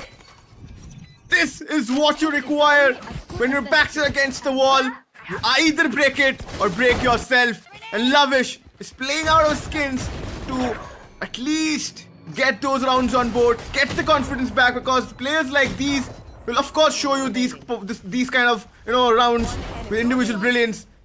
But Magdak King, he tried to jump and fought the player, but it wasn't so. Some motivation for Blatant squad. But let's see, he has a plan. He has a plan. He's running in. No one in close proximity. They ran back. Bring them down. The previous round was actually a very bad round for the likes of Blatant squad. They lost multiple weapons, but a lovely shot connects on to Mac the King, opening the entire site, C wide, and business is on. Lavish, good shots, but he has already taken a lot of beating from Spike that planted. particular confrontation. Lucid owns you. He's also way too low. This is still a doable round. Lavish still manages to counter one player who was trying to be sneaky peeky. That's a big loss. Meowstarz on the other end. Good shots being connected, but the work is still not done yet. They need to go in for the retake, but the retake is going to be very tough. Chucky manages to get one, but Meowstarz, he's not budging down. His foot is already there on the gas pedal, trying to hit the full throttle. Good shots, not power. again. He misses in close range. Lavish was literally running and gun. This is called typical run and gun. And he went ahead with that. Lavish is feeling confident, and he should, because the way he is controlling right now. I think somebody has to take that responsibility from squad side. Okay, I'm here for the team. I'll take the responsibility on myself and step up. And once one guy starts clicking his shots, the others just follow. So it's the 5th round on board. Still a long way to go, but this is an eco round. 2 players with Bucky, Devashish, and Deadseek. It's like Meowstarz doesn't even exist, but Meowstarz is out there. Still lurking from the shadows. Seeker, a lot of weight on his shoulders, but looking at the way the corners have been cleared, oh boy, even the boom board is not going to give the information that they need. That Seeker, his identity is still concealed. And if Chucky plans on to rotating the door yet again, it's going to be problematic for him. Going for the C's. Yes, he's bringing in every single thing from his pocket. Devish is on the other end. Very bad confrontation. That Seeker gets one. And look at him. He's still alive, surviving and kicking. Yeah, and he recovers the gun as well. Now that Seeker, we all know that once he gets those weaponries, he can be deadly. He just needs an opening. They know now that the B side is up for grabs. The spike has been planted. How will they perform this retake is the question. Magdak King slowly creeping in. Meowstarz is coming in, closing those corners. But this time that thing won't be able to do anything. Magdak King still survives. Oh my god! Oh, shut down. Could have been a better one. Yeah. Could have been a better situation, but those flicks were really good. I mean, very decent for a round where they did not invest that much, and now they can go ahead and full-fledgedly bring in those Phantoms, Vandals, and whatnot. Deathseeker, a couple of ticks away to get that overdrive, and once he activates it, he's gonna get the movement speed that he needs the most. And that's what they require, the momentum. After hitting 10, they haven't received a single round, and that's what Blatant squad is very good at. Snatching the momentum and keeping it with them. Where are you? I mean, because of these rounds, they have made MNF to think. They have slowed down. Deadseek is holding. And that is not his strength. His strength is aggression. This is good. This is good from Blatant squad. This is what they require. They need to continue with this kind of action. They're making them think. And now, there's only Magdak King who's controlling A side. He needs support. And these guys have to be fast. Because if they take time, rotations will come in. They haven't committed yet. They're actually looking to go and plant towards C. And nobody's leaving C. That's the biggest part. See, they haven't rotated. They are not taking the bait. Is the point. Why would they? Such fakes have been sold in the books of selling fakes. And this is the most revised edition of whatever they're reading. But the lockdown is in effect. There's the alarm bot trying to get the information, and there's a lot of them which is available. Deadseeker, he's playing with fire. He wants to break that lockdown, but before that, he's breaking the bones of Lavish. That's a really good move. But unfortunately, the entire site has been evacuated. One player detained. Oh, you need to check his corners. Devashish! Caught with his pants down, and Chucky, he's going ahead and investing the Nightmare as well. Doesn't want to take any risks moving forward. Yeah, he should have expected, of course, because the lockdown was invested and the site was up for grabs. You always have to check your corners. Basic mistakes being made, and because of which, situation has turned in favors of Blatant squad. They're slowly and steadily inching towards that 10th mark. Like, after this round, you can say that 3-round buffer is there, Meowstarz. Can he get picks? Yeah, he will get one. The Haunt will reveal the power's position. Oh, that's Magdak. Too much to deal with right now. He's just holding. MKO won't push. And good that he didn't. They're already making a big bang. They have a lot of money, but the timeout is needed. MNF, they need to reconsider onto what needs to be done.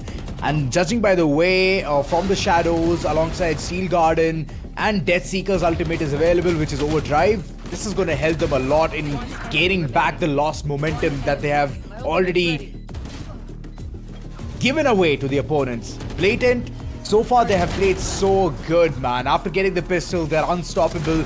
Really nice control game coming in from their end. And the decision making all of a sudden looks like MNF is just dropping their entirety of it in that corner. It's like decision making, it's okay. Let's just somehow manage to squeeze this round, is what the thought process is. But that shouldn't be the case. They need to start getting all of the ideas on what kind of execution Blatant Squad is right now taking out towards this map, and that's how they can tackle them down, because it's an attack sided map. Not gonna lie, there is nothing to hide. It's an attack sided map and 3-sided nonetheless, so you just have to pick your poison properly. I mean, good respect being shown by MNF that they knew that the flow is slowly going away, so they took in tactical timeout. Discussed, maybe not discussing, because sometimes tactical timeouts are just to break the flow. Just give them time, just make them think, and when you think too much, you know what happens. So MNF, can they convert this? Is the break worth taking is the question. Still waiting. But finally there's a moment where, you know, Blatant Squad has made MNF think is what was required, because they were not being able to do that, and nobody actually has been able to do or control these players, because of which they have been so free flowing. Because once these players start flowing, right, Ozora, you know there are problems, and those problems can be big. And MNF at this point of time in a bit of pressure, not too much, because these players know how to come out of these situations, hopefully, because they still have the 3-round buffer. Because if they shut it down right here, right now, we all know that we will have our champions. But if Blatant Squad wants to be the champions, if they want to take home 7,000 Indian rupees, they have to beat them right now and wait till we go ahead towards split. Oh, the decider. There's a technical pause. Soon the issues with the HUD of Meowstarz is gonna be fixed. I know it looks like he's not playing the game, but trust me, he is. Showcasing his presence with his Haunt, with his Prowler, with his Seize alongside the Nightfall. So, yeah. 10-7. Blatant doing a really good job. And imagine, Oro, such a pressurizing situation where you're just trying to get back your head into the game, and all of a sudden the opponents are just not allowing you to do that. And you're somehow squeezing those rounds, whether it be on the back of Lavish or whether it be the back of Juggy. They're still going ahead and doing the due diligence. That's the best part about Blatant Squad. That's the reason the finals has been so good. Yeah, it has been really worth watching, and so good to see that Blatant Squad is putting up a fighting show right now. This was required. It's not done yet. Things can happen. Oh, okay. Let's see. Coming in early to take that rebel control. He understood that playing slow is not his strength. Okay, the Haunt will actually the Prowler spotted him. The seaside is up for grabs. Immediately the From the Shadows is invested. MKO knows that someone is waiting towards the city area. Mac the King! Oh no! Lovely. What a concrete wall. Mac the King isolating their one fighter in front, and there comes the Steel Garden. Nobody can utilize their primary. It has been jammed, and now is the time where you can get the control towards Mound. And that's what they're doing, sending Prowlers, checking every single nook and cranny. Mac the King already aggressing way too forward, and there's one player who's already waiting towards lobby, and you know who it is. That's right, Death Seeker just waiting around the corner. Now that the primary is back online, Lavish Trying to peek around the corner. There's Arcros right in front, but I don't think so it can be used. But this one mistake made by Juggy has already made things easier for the likes of the defenders. Spike down. C. Yeah, I said the break is just serving the purpose. Yeah, blessing in disguise for MNF. The flow is broken. Now they have the 11th round on board. The first round for MNF after the swap happened. You can just imagine that they wanted this round badly. Even if they had to play mind games, and they did play it very well. Sometimes few things are done out of the game, and they did it. I'm out of here. That's right, they did. Mark 2. Lovely movements coming in. Deathseeker yet again. Aggressive stance as always. Not giving the map control. The Blatant requires this round. But Mac the King, he has been caught by surprise. Lavish gets a weapon upgrade. Meowstarz, he's been surprised too. Why would you check the front corner first rather than checking your other side? That one mistake is going to cost the entire round. And Juggy, he's just out there trying to shut down multiple players. Third frag comes in. Last man standing. Power, what can he do? As the spike is already down. Wait, what? They're leaving the site? They're leaving the site. Okay. Okay. Oh, alright. They have placed at least an alarm bot. That's a relief. As Power, he was lurking from the shadows, but Relax, presence of mind, works for the best. Yep. Paint. Good comeback. Strong counter comeback from Blatant squad. You know, they did not let the last round hamper this situation ahead of them. Because if they would have lost this round, it would have been match point and game point also for the grand finals. MNF still needs 2 more.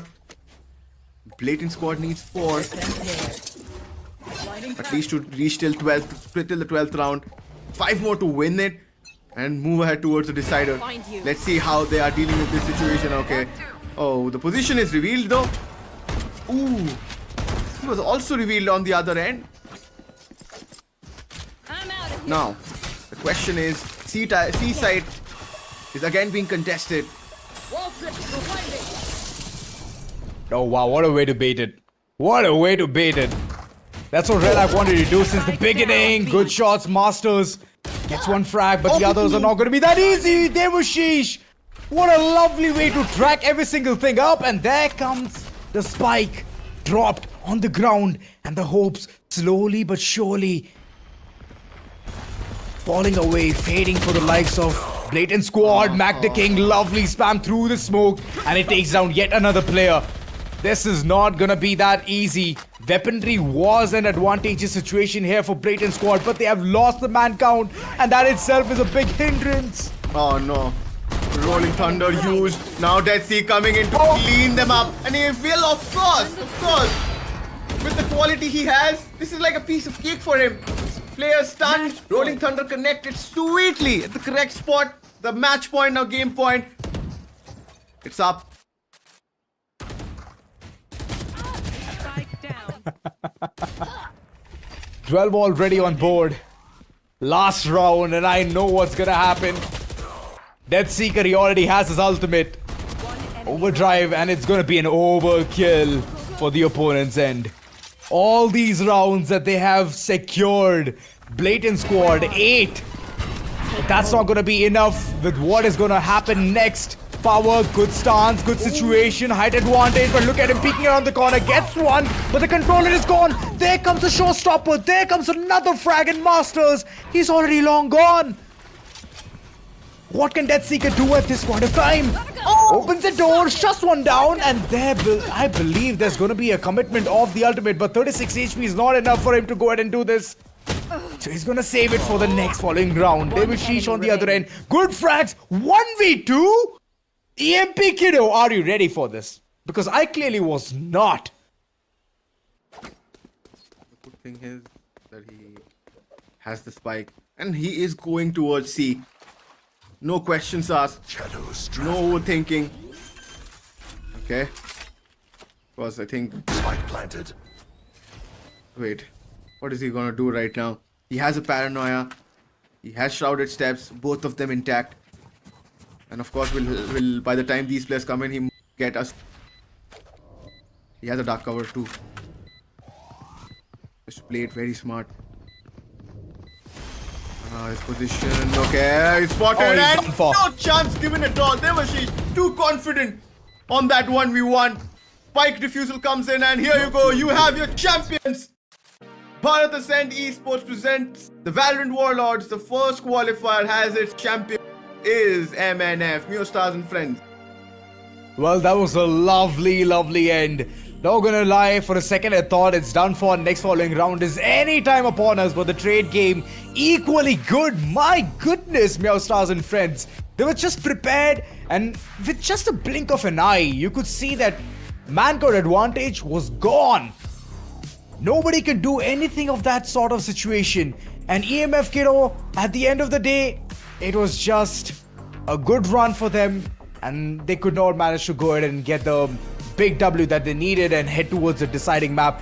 2-0 it is, and MNF, what a lovely performance coming in from their end. Every single time that they reached towards 10 and thought that they're making big mistakes, that one technical pause just gave them the momentum that they needed the most. And at the end of the day, even I believe overdrive was not used. It's still kept in the pocket somewhere, and next tournament I believe it'll still be kept in the pocket, and that's how I'll remember him. Yeah, of course. I mean, qualifier 2 is just, becoming more spiced up because they know what to expect right now. And the way these guys played, you can just see the highlights will say the story that the first half, the attackers' half, was a one-sided course for MNF. They literally shattered the hopes then and there only. It was too much to handle, of course, and we knew that once you see MNF on this map, and that too they started on their strongest part, which is attack. And once you let players like Deathseek flourish, you don't look back. Oh, that was a very nice try, man. That was a very nice try. Relak, I could not find him in the entire surface of 2 maps. Ascent, nope. In the map of Lotus, nope. But yesterday, in the same map, they were playing so good. This was just the individual brilliance. 3 kills, that was the utmost that he could get, and later on he was just being decimated right off the bat itself. And I could see this one man who was getting 4Ks after 4Ks, Masters.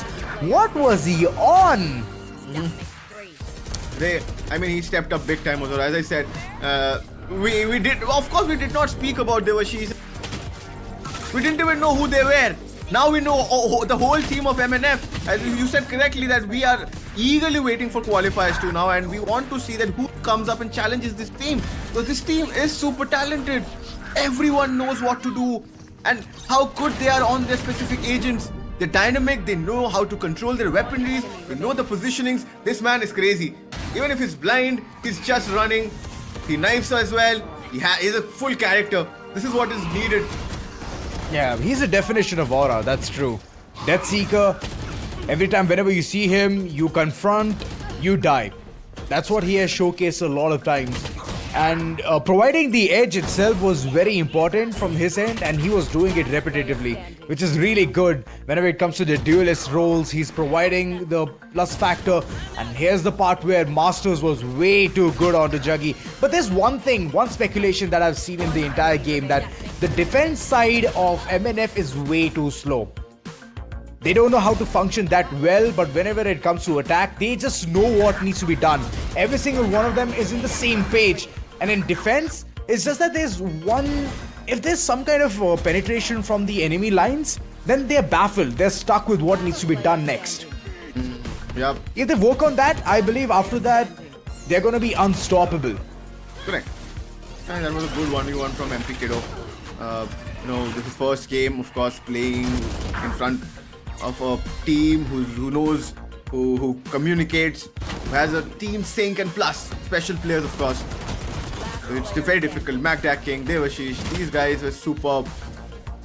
They had their moments, but sluggish. I mean, by the end of it, he got frustrated, and that's why he started fragging as well. He was super good. Of course, there were players who stepped up from Blatant Sports side. Juggy couldn't do much on in this game. Ralak in few rounds he stepped up. These rounds were very important because they had to win these rounds. Otherwise, the game would have been over much earlier. But then they had a respectable score, at least to go with actually, which was 13-8. Yeah, and at this moment I said, we were talking about 1v1s with Juggy, that he's super good. What about 1v1s with Deathseek? He'll irritate you, man. Deathseeker, Juggy, they're like the specialists of 1v1s. Good shots, man. Good shots. Lovely try. And I would love to see the entire crew of Blatant Squad to yet again band together and showcase their gameplay yet again. Because they have played very decent, man. Not gonna lie about that part. But it's just that MNF is better. They were just far too superior. They played the better game. But the comeback game was so strong. And for a second, I thought that this might be possible. We can see a potential third map. Eventually, it didn't happen. That's the second case scenario. But they did give a really good fight, man. They did give a really good fight. Yep, I think that break, the tactical and the tech pause which came in tandem, was a blessing in disguise. Of course, I said these guys are making MNF think. Whenever we have seen MNF thinking, so Azura, they've always come out swinging. We were talking about players like Deathseek. There's an option how to deal with it. Just alt F4. No, you cannot do that in the game of Iron. I mean, of course. You just can't do it. Exactly, that's the problem, that you cannot. You have to just bear with the pain. You either deal with it or just sit and cry. Because whenever in competitive we get players like this, either start abusing each other, saying that please go away, why are you here, why are irritating our day, just ruining our day, ruining our mood. But then that's ranked games. This is competitive, of course. This is competition. You cannot do that. Yeah, I mean, I completely understand the feelings there. The feelings are very mutual. But overall, what a lovely game. 13-8 and Mac the King with 17 kills. And I can see him. He's also telling good game, well played from the entire crew. Blatant Squad, they gave a really good competition. And Juggy, my god, this guy is Mr. Consistent from the likes of Blatant Squad.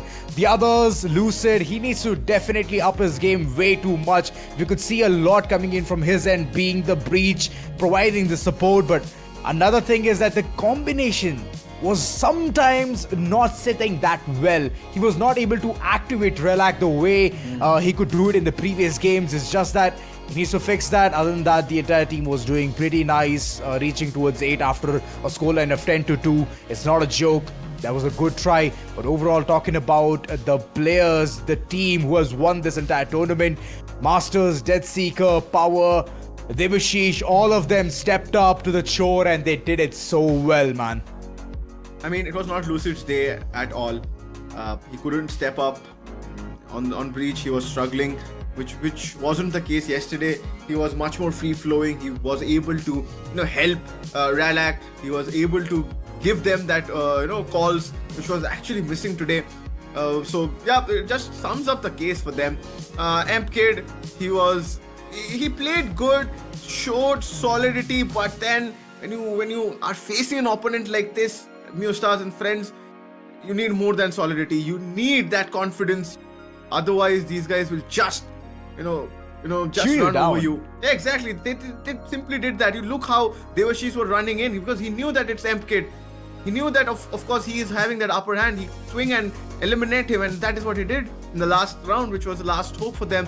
That okay, we might see the ninth, but then that didn't happen as well. The entire fact about leaving one place open is so, it's such a big tactic, I would say. Whenever it's a 3-sided map, always play it like it's a 2-sided map itself. 3 players stacking up towards side A, 2 players stacking up towards side B, and one just trying to be the pivot in the middle, trying to get the early information onto what's happening. And that's how the entire game has been played in the map of Lotus itself. 3-sided, amazing sites and lovely gameplay being showcased from the entire crew of MNF. So congratulations on being the winners, and what a lovely performance. For a second I thought that after 10 they're not able to move forward, but somehow they managed to do that. Moreover, lot many ultimates were there in their pocket. They used it freely. They used it economically, alongside getting the information as well, getting in from the shadows, the information game, expensive recon, every single thing fell in the right place. The defense part, even though, like I mentioned earlier as well, it was very slow, but later on it reached up to the pace that they could match up. Yeah. I think we might see someone coming up, the winning team, for an interview. And Yes. it is going to be Deathseek himself, the man himself. Goodness me, a lot of things to ask, definitely, Ozora. That how is he Of handling course, his keyboard? How is his keyboard handling him? But I believe he has a keyboard which has like way too much of a polling rate, and it's just giving him the right amount of response rate whenever he needs to slide, wherever he needs to hit the W key, which he was mostly pressing. I believe that there might be a huge crater in the middle of W, and the W won't even be seen anymore. So yep, he kept moving forward, plunging, and every single risky move, right? It was so calculated from his end. Correct. Yeah, a lot to ask and a lot to know. He's a talent. He's a find. I think you were mentioning about that. He can be that guy who might. Of course, be he can seen be that in guy. future in some tier 1 team. So we see that potential in him, and of course, if he keeps doing the good work, he might find himself a good spot. Not saying that, of course, he isn't with a good team. We might see the whole team at a whole different level. That's the point, because the team knows what they're doing, and Deathseek is just helping them with a +1. He's always being the +1, getting the frags, running around, and it was just out there that he's going to bring in Neon in the map of Lotus. Neon, any 3-sided map, Neon is a way to go. And even if in a 2-side, I would say 2-sided maps, Sunset would have been a really good map for going ahead and picking Neon. But overall, good performance. Later on, when we saw Sunset being picked, it felt like a heartbreak, you know? Oh boy, Sunset, what will happen here? Mid-control, if that's not going to be there, then we are all done for. But it didn't happen. Sunset was long gone. It was a sunrise in a different map, and we loved the way the entire action was even in front of us. Yeah, correct. Let's see. I think there's a change. Let's see, Matt King or Deathseeker. So, okay, Matt King is going to be the one who is just joining in. So once he is here, we will, of course, have some question session going on with him. Good team, of course. He is also super player. He was so good on that Vice. And last map, he was playing he was playing Sova, correct. So he is also good with the agent swaps, right? He's playing initiators, he's playing sentinels. Very comfortable. And also, I think yesterday he was playing a controller as well. No, he was Vice. playing a similar kind of vibe. He was playing A Vice. similar kind of combination Correct, itself. correct. He's very confident with it and gets the right amount of damage dealt on the opponent as well. You could see it, the huge wall which is made of Ambuja, it was not falling at all and did catch one of the players off guard, Relak being one of them, and then later on he find the hack to even run ahead and then bait the wall, run away, somehow stay safe. Last time he could not do that, this time he did it. So that's how you improv, and that's one of the things that I could see from the factors of MNF. The improvisation is really good, but on the other end, Blatant squad, they need to start working on the improvisation. They need to start working on how the opponents are functioning. 6 rounds, it looked way too good, but after that they could not do it. So still a lot of questions in my head, still a lot of answers which needs to be registered alongside with the questions, because it's going to be out of syllabus questions. Alongside, we are still waiting on for the players to come on to the interview. That's the reason we're like going ahead and having our own chat session. Moreover, feels like a podcast now. So guys, welcome to the podcast of Bharat Ascend Esports. So yes, what's the current topic now, Oro? Tell me. Yep, currently it feels like that the qualifier 1 is done and dusted. And we are looking forward to the next qualifier, next stage, because this tournament is divided into into a way where players get multiple opportunities. So if they have lost their way in qualifier 1, which is legacy path, which is called the legacy path, you will again get an opportunity to qualify or make your chances towards the grand final, the main stage, where the prize pool chunk is much higher over there. It's 20,000 is the champion who's going to take home, and also the overall prize pool is 30,000. So yeah, the qualifier two is next up. So we are waiting for the date. So for that, if you want to know the dates, you have to be following Bharat Ascend Esports on the socials. Otherwise, you might miss it because you saw what kind of talents we have.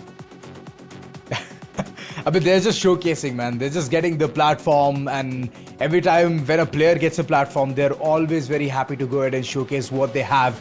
So overall, I just love the enthusiasm coming in from both the ends, but MNF was way better. They played a better Valorant game, and we all understood with the way the movements were coming in, left, back and center, the frags, alongside the man count advantage, every single thing was working out to be the best. And we already have Back to King on cam. What's up, Back to King? Hope you're doing good. You're muted.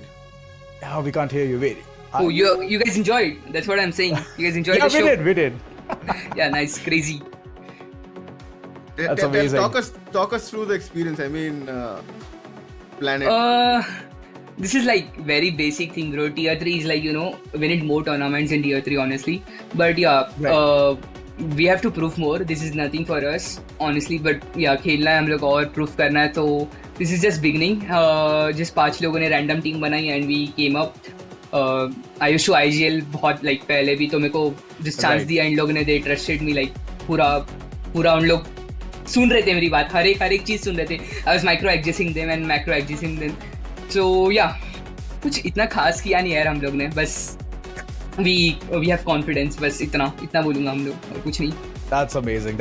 Back to King, एक बात बताइए, आपका journey अब तक कैसा रहा है in the game of Valorant? Ups and downs bro, honestly. मैं बताऊँ तो VCSA में हम लोग मतलब लाइक जब मैं पहले स्टार्ट कर रहा था CG as a CG team में खेलने के लिए, तब हम लोग को जिस VCSA वगैरह क्वालिफाई करना था, but we missed our chance. But या ये जो बाकी के टूर्नामेंट्स है, वी कैन प्रूव यहाँ पे कुछ गड़बड़ हुई है वहाँ पे, and we fixed and we are back here. But yeah this is not the like same thing, this like different thing. So like पूरा टीम ही अलग है ये. तो yeah nice. I mean, how are the adjustments coming forward in the current team that you are in? तो आपने बोला कि बीच में आपने माइक्रो एडजस्टमेंट्स करे. Was it hard या फिर अंडरस्टैंडिंग थी team, they know the basics of it?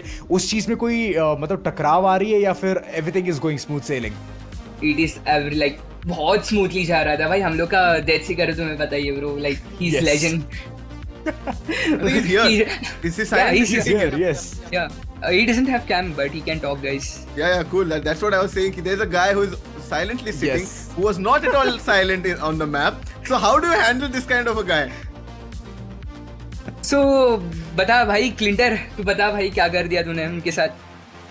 Yeah, we just like IGL के calls follow किए बस, और कुछ नहीं.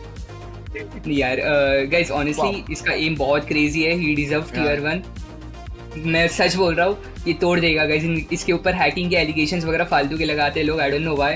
आई have seen him playing on LAN and like everywhere. मेरे सामने मेरे बाजू में बैठ के खेला ये बंदा, बट पता नहीं for some reason people thinks is hacker. Because इसके जो प्रीवियस टीम थी VCSA में, वो हैकर की टीम थी एंड बैंड हो गई थी. ही डजंट नो वो हैक कर रहा था वगैरह. बट या his back is proving himself, and just देख रही हो तुम लोग कि उसने वार्ड वगैरह भी प्रोवाइड किया, उसका भांगा गया था. तो या you can see how good he is. So he deserves tier 1, bro. I mean, we were discussing the similar thing that this guy is a find, he's a super talent, but as a team, how you guys are performing, you guys should go ahead as a team, and we are looking forward to. For sure, looking forward क्या? Like the way I want to ask, एक second, Death Seeker आप हो ना यहाँ पे? Yep. So Death Seeker, all of those movements, like I definitely feel that you're mechanically way too blessed. But what was going on in the opponent's head whenever you were sneaking right past them? कुछ ऐसा last round में सोचा था आपने that you wanted to use your overdrive, but then you could not eventually use it? Like I thought about it using it, but वहाँ पे timing नहीं बन पाया मेरा, तो उसी के चक्कर में भगाता हूँ. He's pretty casual about the fact कि ठीक है, इतना करने के बाद भी he's saying कि ठीक. Mistakes happen. It's happened. Okay. he's very very down to it, but yeah, he is proving himself. अभी बहुत crazy खेल रहा है, True. but हाँ उसको chance मिलने चाहिए और so yeah. So Magda King, when you're talking about chances, so are you gonna keep the same team and move forward towards multiple tournaments? Is that the vision? Probably we'll look after it because I'm not into like pura gaming thing में. Okay. I do live streams and all. I'm CCs. Oh. Yeah, I don't play, but I used to play पहले. तो मैंने थोड़ा break लिया था. फिर से आया हूँ मैं थोड़ा सा proof करने के लिए. थोड़ी सी बातें बची थी पुराने दुश्मनों से, तो yeah, give अभी them. भी जान है that I can give you. Yeah. Yes, it's all experience, bro. Nothing else. But yeah, honestly, we think like we got lucky and all. Nothing ऐसा कुछ superior नहीं खेले भाई. With that being said, I think you guys played of course superbly, because of which you guys won. Thank you, Deathseeker and Magda King, and congratulations on your win. We will definitely Congratulations once next again. upcoming tournaments. Thanks a lot. Thank you. Thanks a lot. I hope all tournaments आए ऐसे. For sure Yeah, आएंगे. I hope viewers enjoyed it so much. Yeah, that is mandatory. हम लोग ने एक अच्छा Valorant दिया है लोगों को. That's That right. is That's right. important. You guys played very well. Thank you so much, guys. Magda King and Deathseeker. Thank you for joining us for this interview. Thank you. And all the very best for your future endeavors. Bye. See you. Bye. See you guys. Bye. You know, that was Magda King and that was Deathseeker. You know, amazing characters. You know, even after winning in a grand way, they're saying कुछ खास नहीं किया, तो normal था. I mean, every single person tells that, Oro. Not gonna lie, they're not tweeting their own horns. They just told every correct. single thing very clearly that, you know, this happened. There was nothing going on, no master plan in their head, just normal Valorant, and that's how they won it fair and square. But on the other end, well, Blatant squad, they did try the level best, but unfortunately, they could not match up to the skill set of their opponents. So, yeah, that's how things have been. Overall, this entire tournament was a blessing in disguise. Gave a lot of teams, 32 total teams registered, and they played in the entire rendezvous. 8 of them we could see in the entire bracket, but then 2 of them qualified till the very end. So that's how the entire journey has been so far. They're very happy that, you know, they have gotten this opportunity, grassroots level. That's how you can start. And this is the place where you shine and then later on move towards tier 1 slots. So that's that. Of course, I think, and this is it for Legacy Path. And the next up is, of course, Test of Valor. So you have to watch out for the announced qualifier, which is going to be amazing and one notch up on this. And for that, you have to follow Bharat Ascend Esports on the socials. That's right. And we have come to an end, Ozora, and we have to say bye, which is obviously every time disheartening. But of course, we will see you in the next qualifiers. Till then, stay safe, keep smiling. This was Oro, and with me was Ozora Aiden.